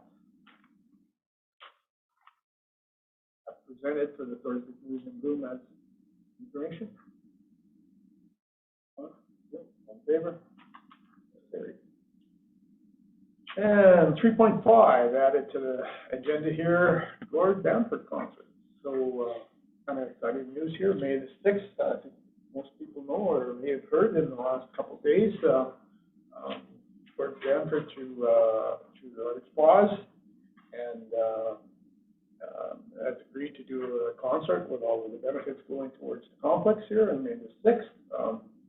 We've known for a while, I guess, they've been under an order to non-disclosure, so we couldn't announce it until I believe in the 10th is when the day actually came through. And there's been a couple of meetings so far. There's going to establish a committee there to put this forward through our spas, some of their people, and Gord Bamford has his people. And we really can't do it without the Chamber of Commerce. And they've agreed to step forward because in all likelihood, the liquor license will go in your guys' name. And so there's been one organizational meeting, and there's another one coming up here Wednesday, I believe. Tomorrow, yep. And like I say, May 6th comes along fairly good. If anybody wants to see what there is for seating or how the tickets, the prices, they go online there and just Google. Yeah, there you go. And so you'll see, I believe there's a total of 990 tickets available. Roughly 980, yes, you were Where's it being held? It's in the arena. It's held in the arena, and Kelly is unfortunately she's not here, but she's going to be an integral part of it, and lots of work, but a lot of volunteer work to be done for it. But you'll be hearing more about it in the next little while. And I think the tickets are anywhere from $30 to the bleachers, and $50, and I believe 100, and there's some tables there. There's 20 tables, but I think they're pretty well spoken for. And we had a meeting last week out of 20 tables, 14 was on. So, go ahead. Oh, and the town is intricately involved. We're on these conference calls as well, so that everybody knows. And so we'll be coordinating a lot of the volunteers, or we're going to look for a volunteer coordinator to work with us, because Michaela is very busy. So is Jesse with volunteer appreciation and seniors. So we're not tapping Michaela or Jesse. So we're thinking of tapping a really wonderful person in the room called Carol. We'll phone her and see if she'd like to work with us on volunteer, but also we can, absolutely. And Mr. Kearley and I'll be working on the emergency management plan for fire and for the Brantford concert. And the only stipulation they have is 8 strong backs to load and unload the equipment that cannot drink. That's what it is, right? Because that equipment's worth millions. So they have, yeah, it's interesting how well everything's packed and how they move things. I know, as a bit of an aside, when I was flying up north to work, and I never can remember their name. Is it Motley Crue at their own plane? No, not Motley Crue. He pilots his own plane, doesn't matter. Anyways, no, these guys have Eddie the Skull. What's their, I don't know. it doesn't matter. It doesn't matter. But anyways, when the lead singer came down in his 747 pilot uniform, he said to the ground crew that were taking it to Rogers Place that they had 3 hours to get it in, set up, it had to come out the same way, it had to go in the same way. If anything was damaged, that would be it. Of course, Gord Bradford, it would be the same way. I mean, his equipment's expensive. Then he went back up the plane stairs, jumped into his rocker uniform, and headed off in his limo. Kind of interesting. So we, if anybody knows of 8 individuals that would like to do that, and we could certainly talk to them about maybe. Can we negotiate like backstage passes in that strong package, like Hankin Street, that kind of thing, or is it just? Were you doing about combine those with me? I think we can work, Gord, it's a fairly small venue, and he certainly has a soft spot for the Warburg area, and actually the lady, the organizer for his part is Karine Epstein, who will be here forever. Yeah. That's correct. Ex-hairdresser, so she went to the big time. So, like I say, it's all good, and we're gonna, I think it's good for Thorsby, and we're gonna realize some money from the complex. And who initiated this? I don't even know where it came from. Arctic Spot. Started the negotiation. 5 years ago. 2 stories about that I don't know, I'm not really at liberty to talk about or how it happened, but anyhow, he volunteered to do talking to some of the people at Arctic Spas and volunteered to do the benefit, and just went from there. We've known about it for a couple months, but we were under a do not disclose as executive staff, and they were very appreciative of the fact we didn't say anything to anybody, and they released us from the DMV last week. So that's a nice thing for those. I know, Sean, I wanted to tell you so badly. I wanted to. Oh, I did. You have no idea. So he's part of a tour. He's got 10 locations. The first one was River Reef, and was the second one. Yeah. That he's one after this. I saw it on the website. I thought it was posted for, I was like. He's like, what? Must be a mistake. Eh? There may be a bit of budget issues for us with overtime. We're not asking staff to volunteer, especially in the rec center and with public works, because we have to block off stuff. But we'll ferret that out. We'll keep that to a minimum, but there may be a little extra OT. Ice will be out, so the ice staff doesn't need to worry about it. John will be golfing, so that'll be okay, or fixing something. So we'll keep that to a minimum, but there's probably going to be a little bit of OT that we'll structure that to be mindful. And I'll be volunteering. Yeah. Anyhow, I think that's just information. We don't need anything for that. All right. Any questions? Anybody on that? Going forward, 3.5, the council report. Council action not here. 3.5. You jumped. You did a big jump. Yeah, you did. Your, 3.1. pardon me. Council reports 3. Oh, it's really numbered poorly. Okay, yeah, it's not his fault. It's the program. Thank you for that. You got one right. That's why we put you there, Tracy. We'll just throw 3.5 off there, and then we'll go to. He has a printed version compared to this. I will clarify the numbering, Your Worship and Council, is that we save it, it's saved. We've got some kind of glitch in the program when we transfer it to email, so we're working to resolve that.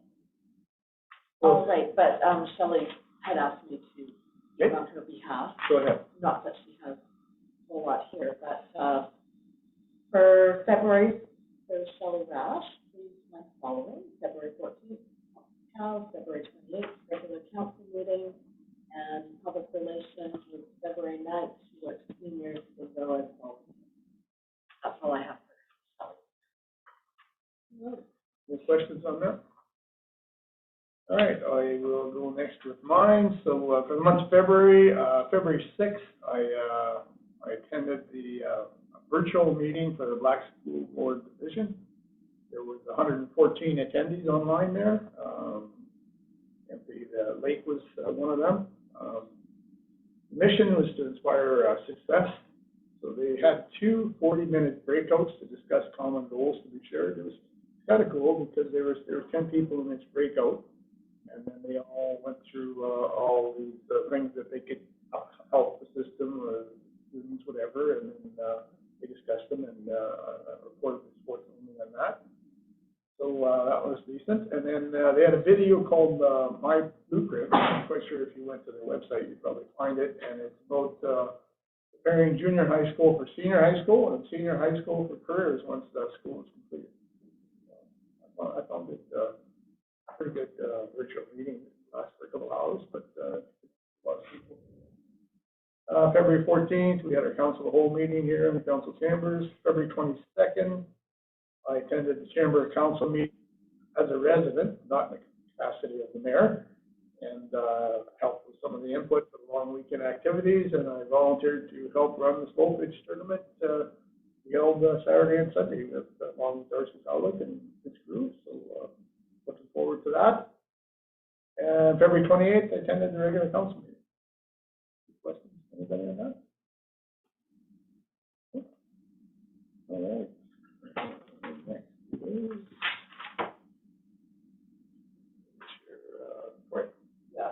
February was ridiculously slow, just regular meetings, and now I'm making up for it. Like this weekend next, I have nothing but meetings, so I guess Marches will be a little more action packed, but February was almost nothing. Thank you. Questions, none? So Miller. My February was supposed to, on the 14th, I was sick, so I wasn't there for that one, but I was.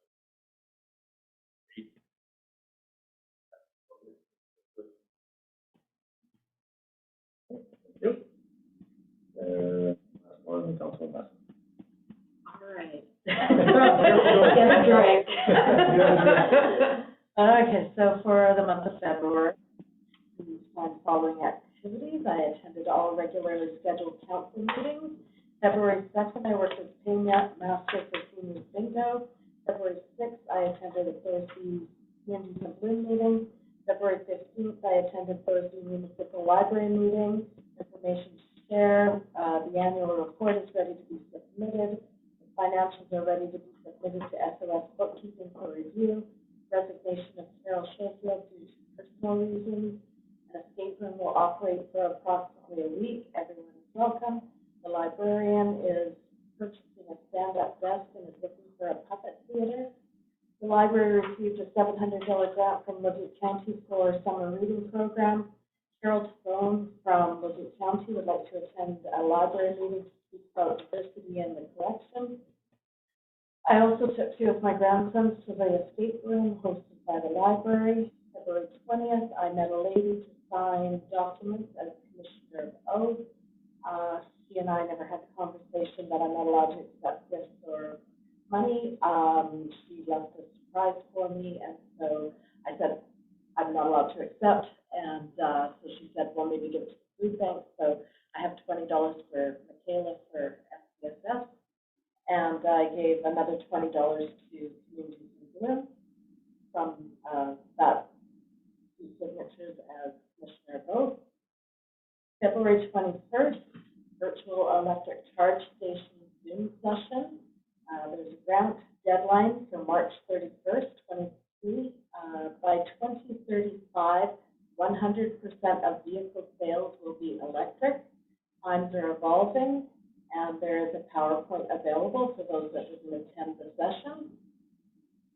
February 23rd, I attended the Thorsby Chamber of Commerce meeting. Possibly a lot of these things were already covered, but I'll brief over them. Dave Mann has offered to apply for possible grants that may be available to our municipality. The Chamber hosted a community collaboration meeting to make plans for May long weekend. Plans are coming together nicely, and it should be a busy weekend. Parade, cornhole tournament, beer gardens, free family dance, 50-50 barbecue, market, rec complex activities, slow pitch tournament, train, pancake breakfast, and other possibilities. The chamber sign is still to be revamped. Department of Highways stated that the line sign at the chamber sign is not permissible.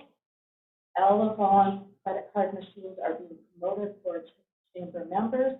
The chamber will reap benefits from subscribers. The chamber would like to continue recognizing Thorsby business owners, and our next meeting is March. Thank you. How was that escape room? You have to go. Like, it's always like a question of how does it operate, but, Any questions, Gary? I'll take care of it. I thought the chamber meeting was tomorrow. And then the other, is that grant, is it fully funded or is it? No? the electric. Yeah.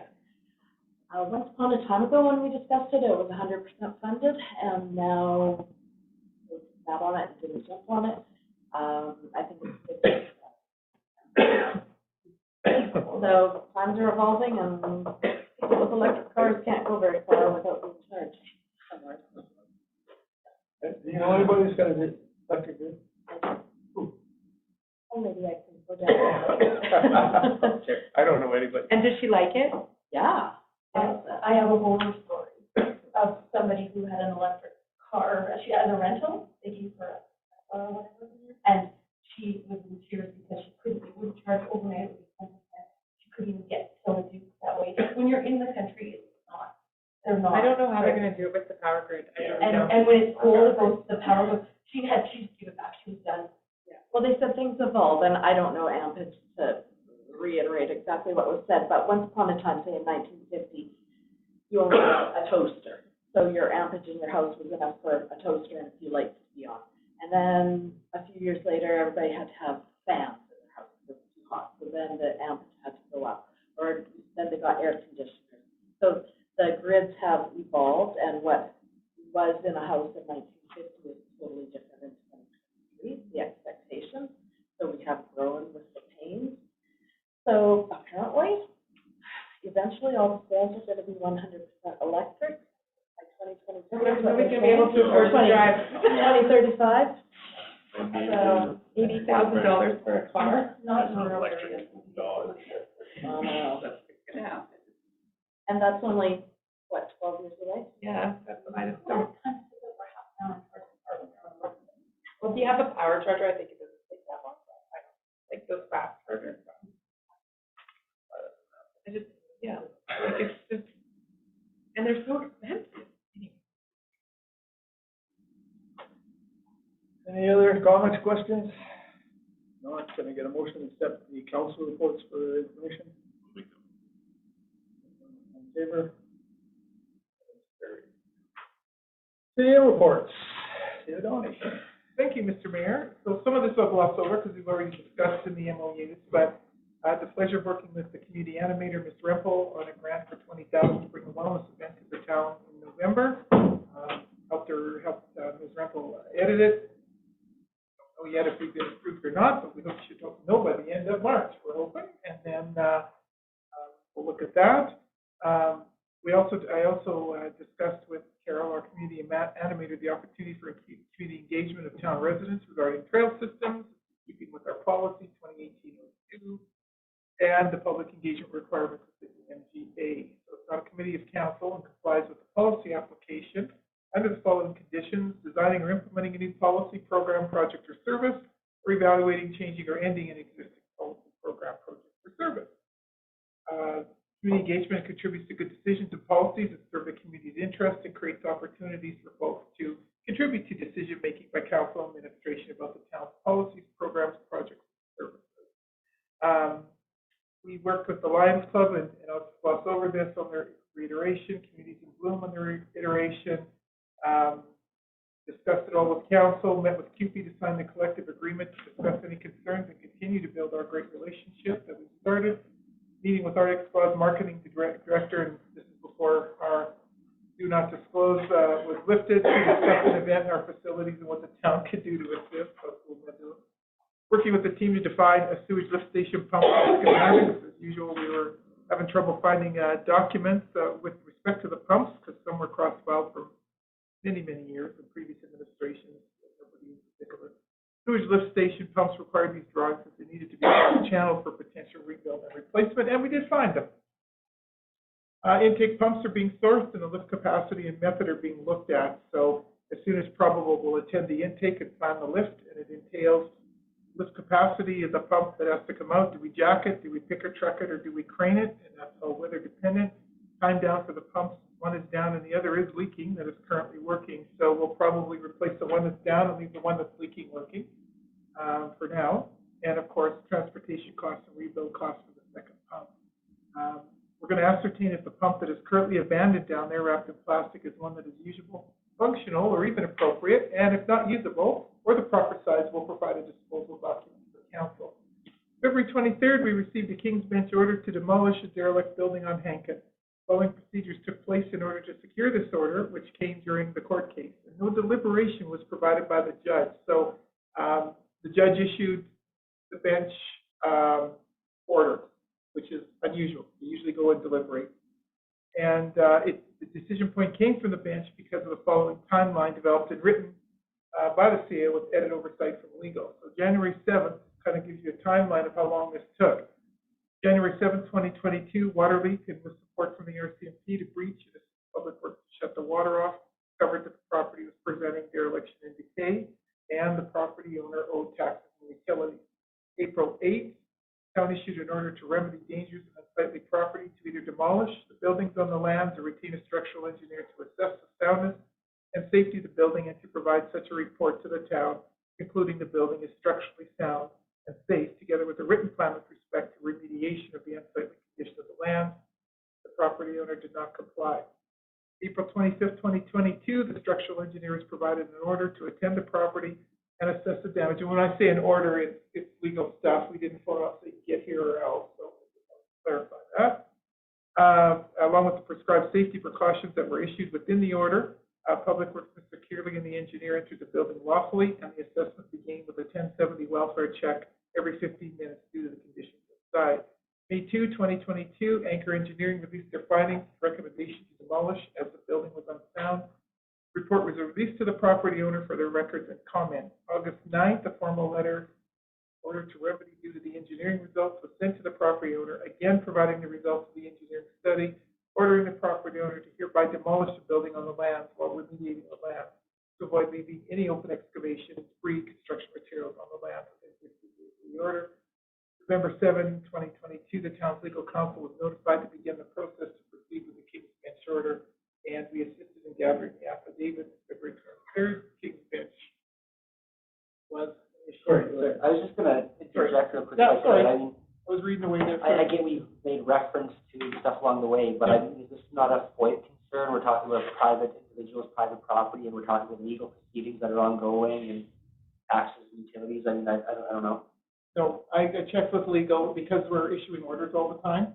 The orders are public. The orders are public, but I guess we're getting into some kind of more details than just the order itself. I just wanted to make sure we're all comfortable talking about it.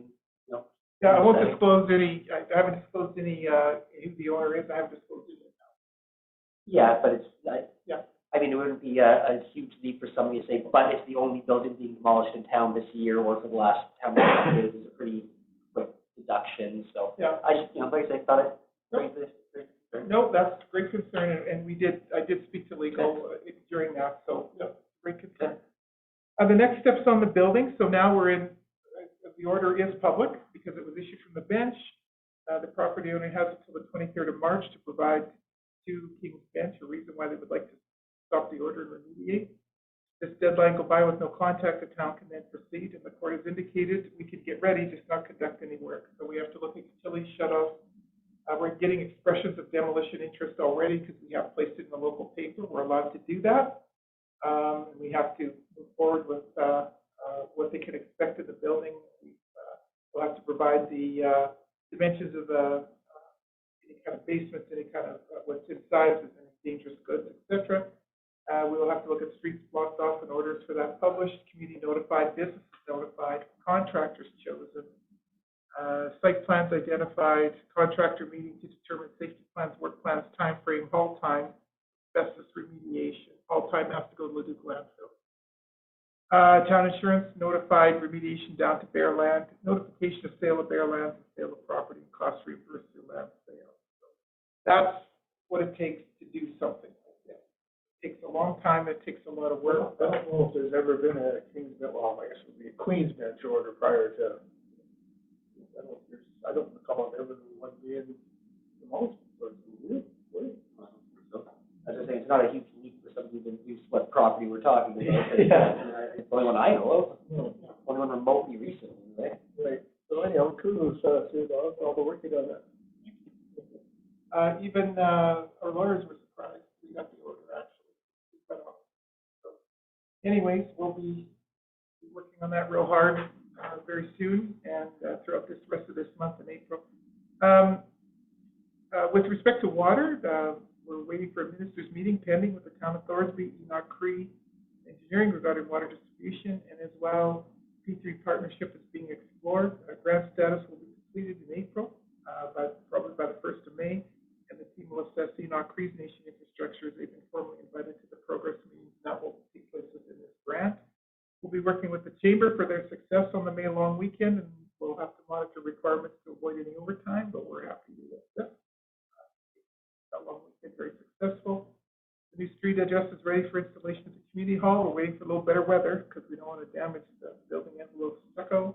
Ms. Van Leest and I have met with 2 benefits providers and 1 insurance provider engaging in the exercise of savings of the municipality. So this is checking things out.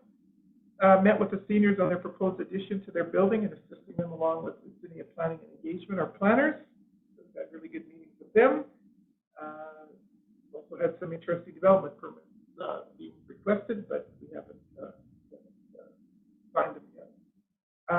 We have a lawsuit that we've responded to. Town has noticed from Dentons that things are proceeding and looking appropriate at this time with their water licenses and with the land files. And of course, we continually meet.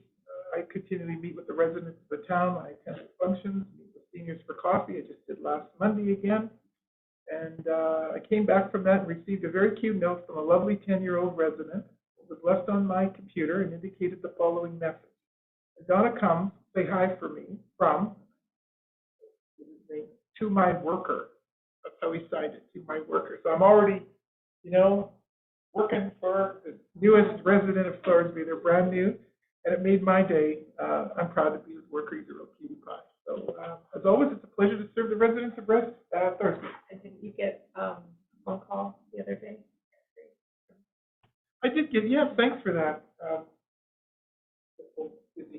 I did. I answered the phone, and it was a family that had been here last weekend for the hockey tournament, and they couldn't stop raving how amazing the facility was, how much fun the kids had, the fact that, as he said, the lady behind the desk allowed them to bowl and do a whole lot of stuff in between to keep them under control or keep them interested.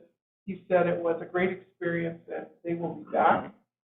And I said to him, before he indicated it was his first time in Thorsby, I said, did you notice the lights in the arena? He said, actually, no, I thought they were always like that. It was my first time, so that's perfect. So really nice conversation to have. He said, provide kudos to town staff, council, mayor and council, and the residents for having a great facility and a great service. So kudos to you all. Thanks for reminding me of that. Thank you. Any questions for Stuart Water? Okay, the public works, do you have a win yet, or do you want to talk to Lisa Allen? I certainly can, Your Worship. So we're working on, Andrew is at the Water Wastewater Conference this week in Banff. They're talking about all things exciting. The town team has been working on snow removal, keeping overtime hours at a minimum, and they're doing a pretty good job at that. They attended a Thursday framing class at Wolseley Waterworks for meters, sewer lines, inspections, residential communications. That's for our new meters. Of course, regular maintenance on the vehicles, working on policies and procedures and documentation for staff. If a water meter sewer line break happens, so they're looking at SOPs to formalize things. Shirley is working on an approved vendor list for the town and building a computer program for listing of meters used in the town, both residential and commercial, and ongoing communication with residents about it. As Mr. Chairman put it, it works. Questions, comments? Okay. Kayla, thank you for waiting.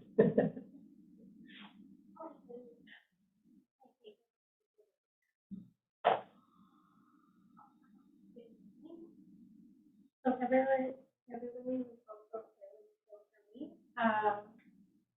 Tuesday, February 7th, I attended my we always do. Wednesday, February 8th, I attended FCSS West Library lab meeting to discuss what each community and department is planning and we together so we're not overlap. That Tuesday, February 14th, I attended Leduc Regional Housing meeting at Hankin Street.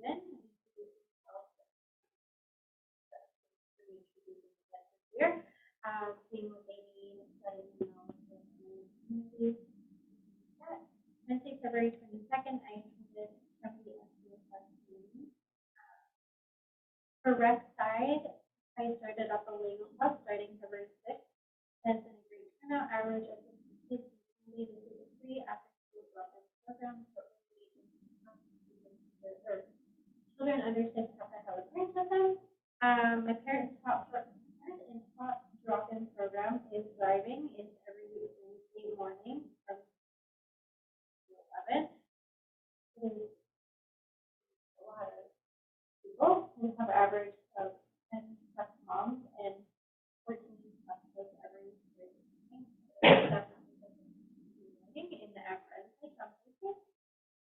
February 9th and 10th, we held a babysitting course. We sold out right away with pensions in the past. We will be hosting another one soon. February 14th, we did Valentine's Day decorating program at the school.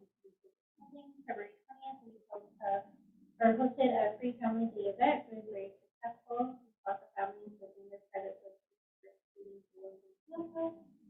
February 21st was a free drop-in afternoon for Tuesday, Captain Beach with 12 kids. February 23rd, we had a team night. We had 12 teams attend. I attended a meeting with Cancer from the county on February 6th for planning and writing a grant for a Go Girl program that is currently for time.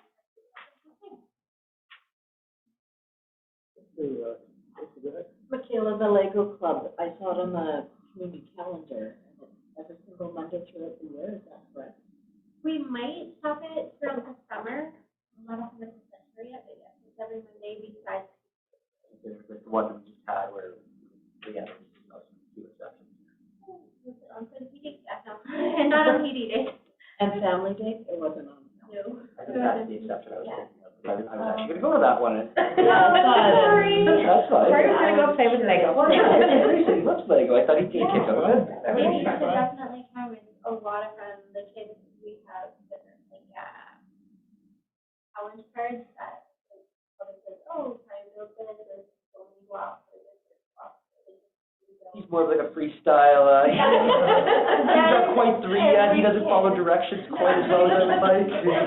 No, that is like every kid there, they build whatever they want, they have a spaceship, it's really cool. That babysitting course, what's the age you babysit? It was 12 and up, 12. When you're 12, you're on leave. we're turning 12 this year.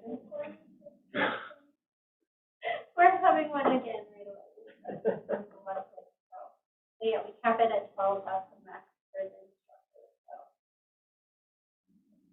And I just want to give a shout out to the Go Girl program. That's something that was initiated in Thorsby quite a few years ago by Kelly.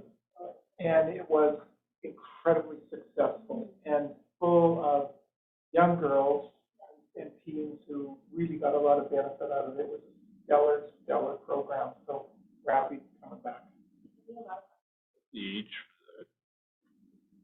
I think we're aiming at 7 to 7. I think so. It's going to be a lot of fun. We have really good keynote speakers coming in that are actually really stoked to actually spend the whole day with us and build the relationship with the girls from the beginning to the end of the day.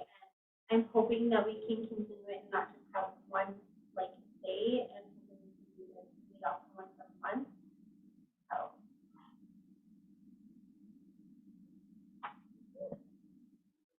Any other questions? Yeah, go ahead. Something to consider offering in person, might not be a bad idea. Course, all the weekend. They kind of go hand in hand in a lot of places. Yeah. I know on course, also for first aid course. So might be something. We are looking into it, but it is.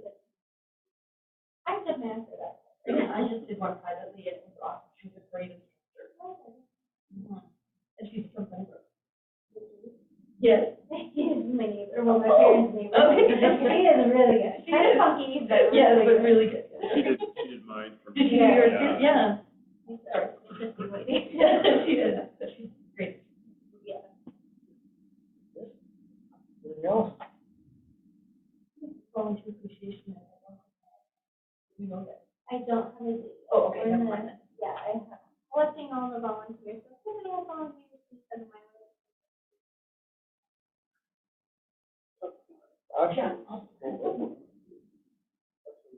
Busy last year, guys.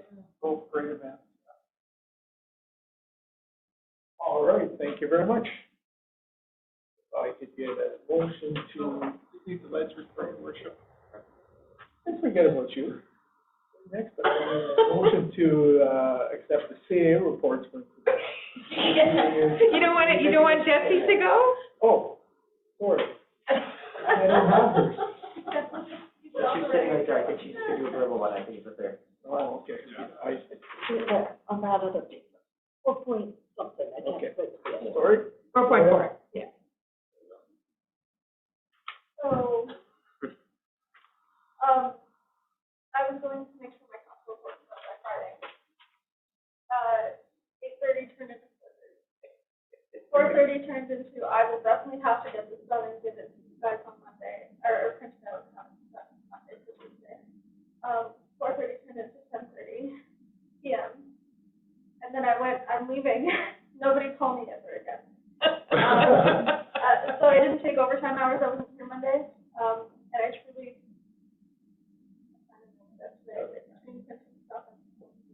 so I'm going to have both February and March and April. It'll be a big, we'll also do it. There's only 4 motions on the motion track at the moment.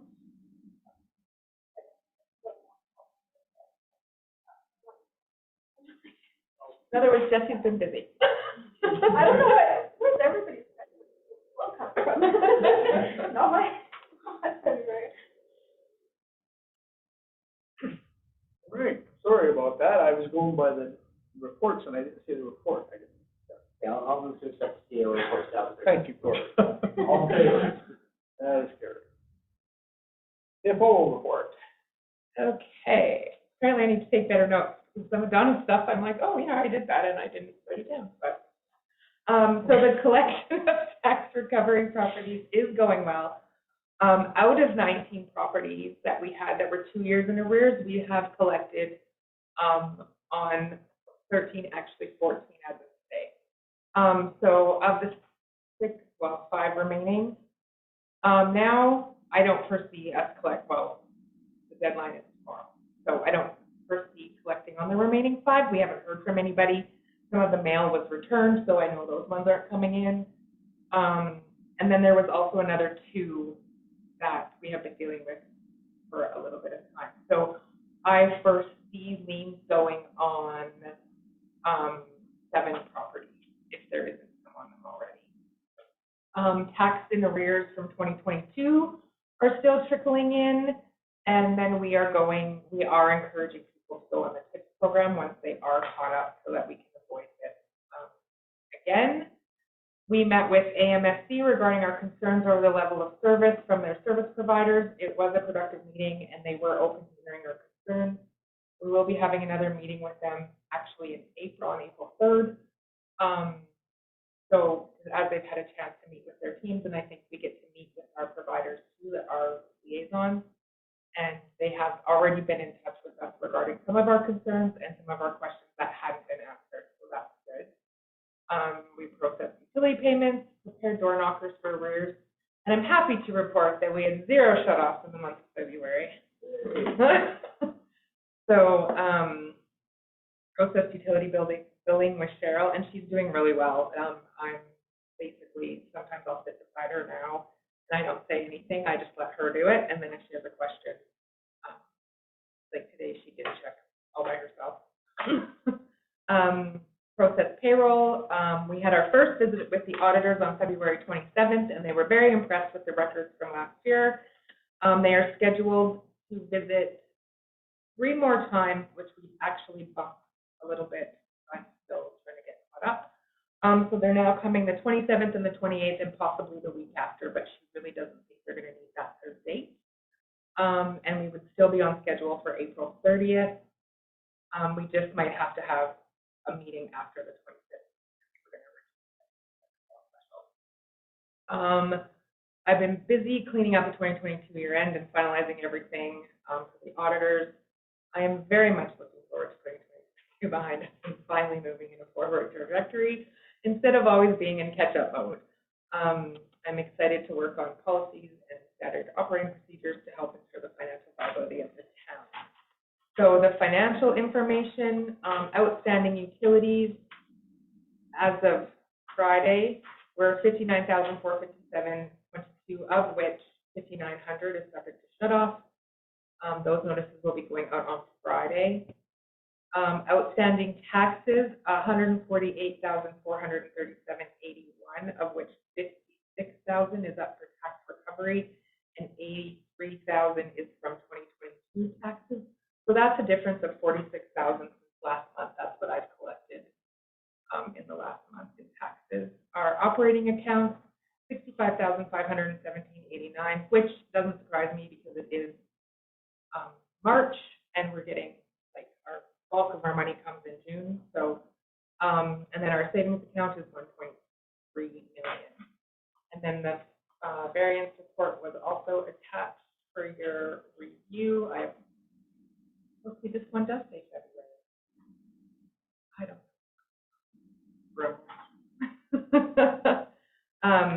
So if there's any on the variance report, otherwise. Doing okay. If I could ask a favor, I don't know if it's a hard thing to add or not, but like the first thing I do is like go through and like put what percentage we're at, because like it's like. Oh yeah, I can add that. Yeah, Yeah, for sure. As soon as I saw it, I went through. Yeah, I can do that. Thank you. She has a form. I assume surely, I don't know what you're using to generate this, but I assume surely it's manageable. Well, this is Excel. Eventually, there is a program in GP that I don't think the town of Thorsby has ever utilized. It's called Management Reporter, but I have to go in and physically make every report, and I just haven't had time. So right now it's Excel, but I can add a column. Yeah, that would be just greatly appreciated. No problem. 30 seconds. Any other questions from the CFO? No? Get a motion to accept the CFO report for information? In favor? That is carried. And the last item on here, correspondence, mental health grant video children. Last week, there was that mental health video that was put in play at that time, and so I said it.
the pictures were collected from various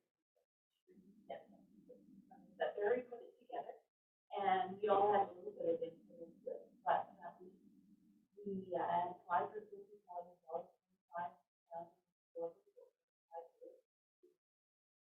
the opportunity to build an orchard and to put up the trails and railing and stuff. And so, yeah, it was very successful. And now we applied for another grant under mental health for another some thousand, right? And I'll find out at the end of the month.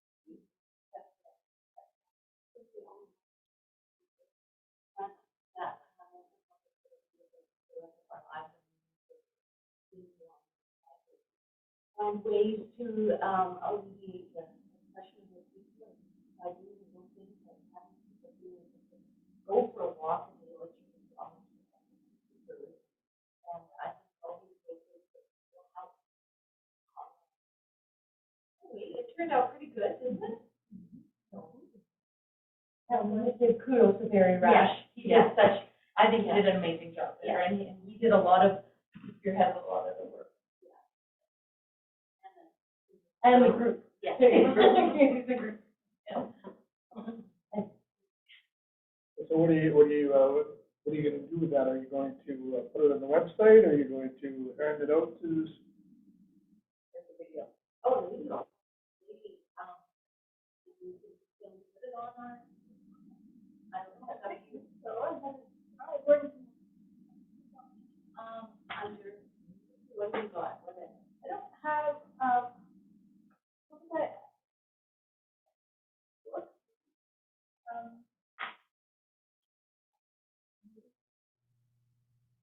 I don't know if you can put it on there. Way ahead. That would be awesome. Or it doesn't put it out. It's a great idea. You went through the work, you know. Yeah, right there. All right, yep, this is there on this page. I haven't, I know that it does its own video hosting, it's not like a. So I just upload the video. I haven't done it yet, but I cannot imagine it's hard to do it.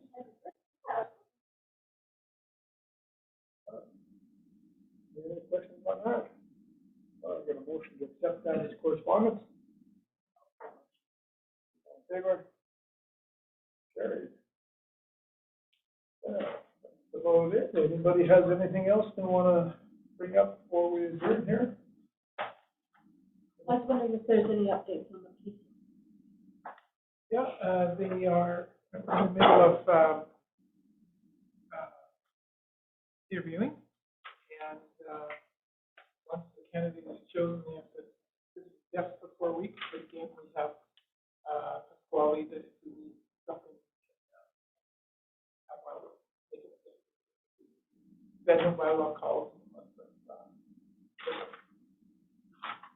I actually spoke with the councillor this summer. I saw her at an event, and we talked about the police officer, and she said, yeah, it got out, posting got out later than they had wanted, so that's why it's a little bit Delaying. It's in the works, it's coming, and it'll be very positive. And when it's here and there, we'll bring in contract. For her.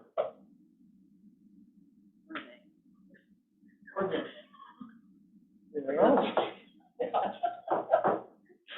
Still good. Motion to adjourn. All in favor? Thank you, everybody. I want to give for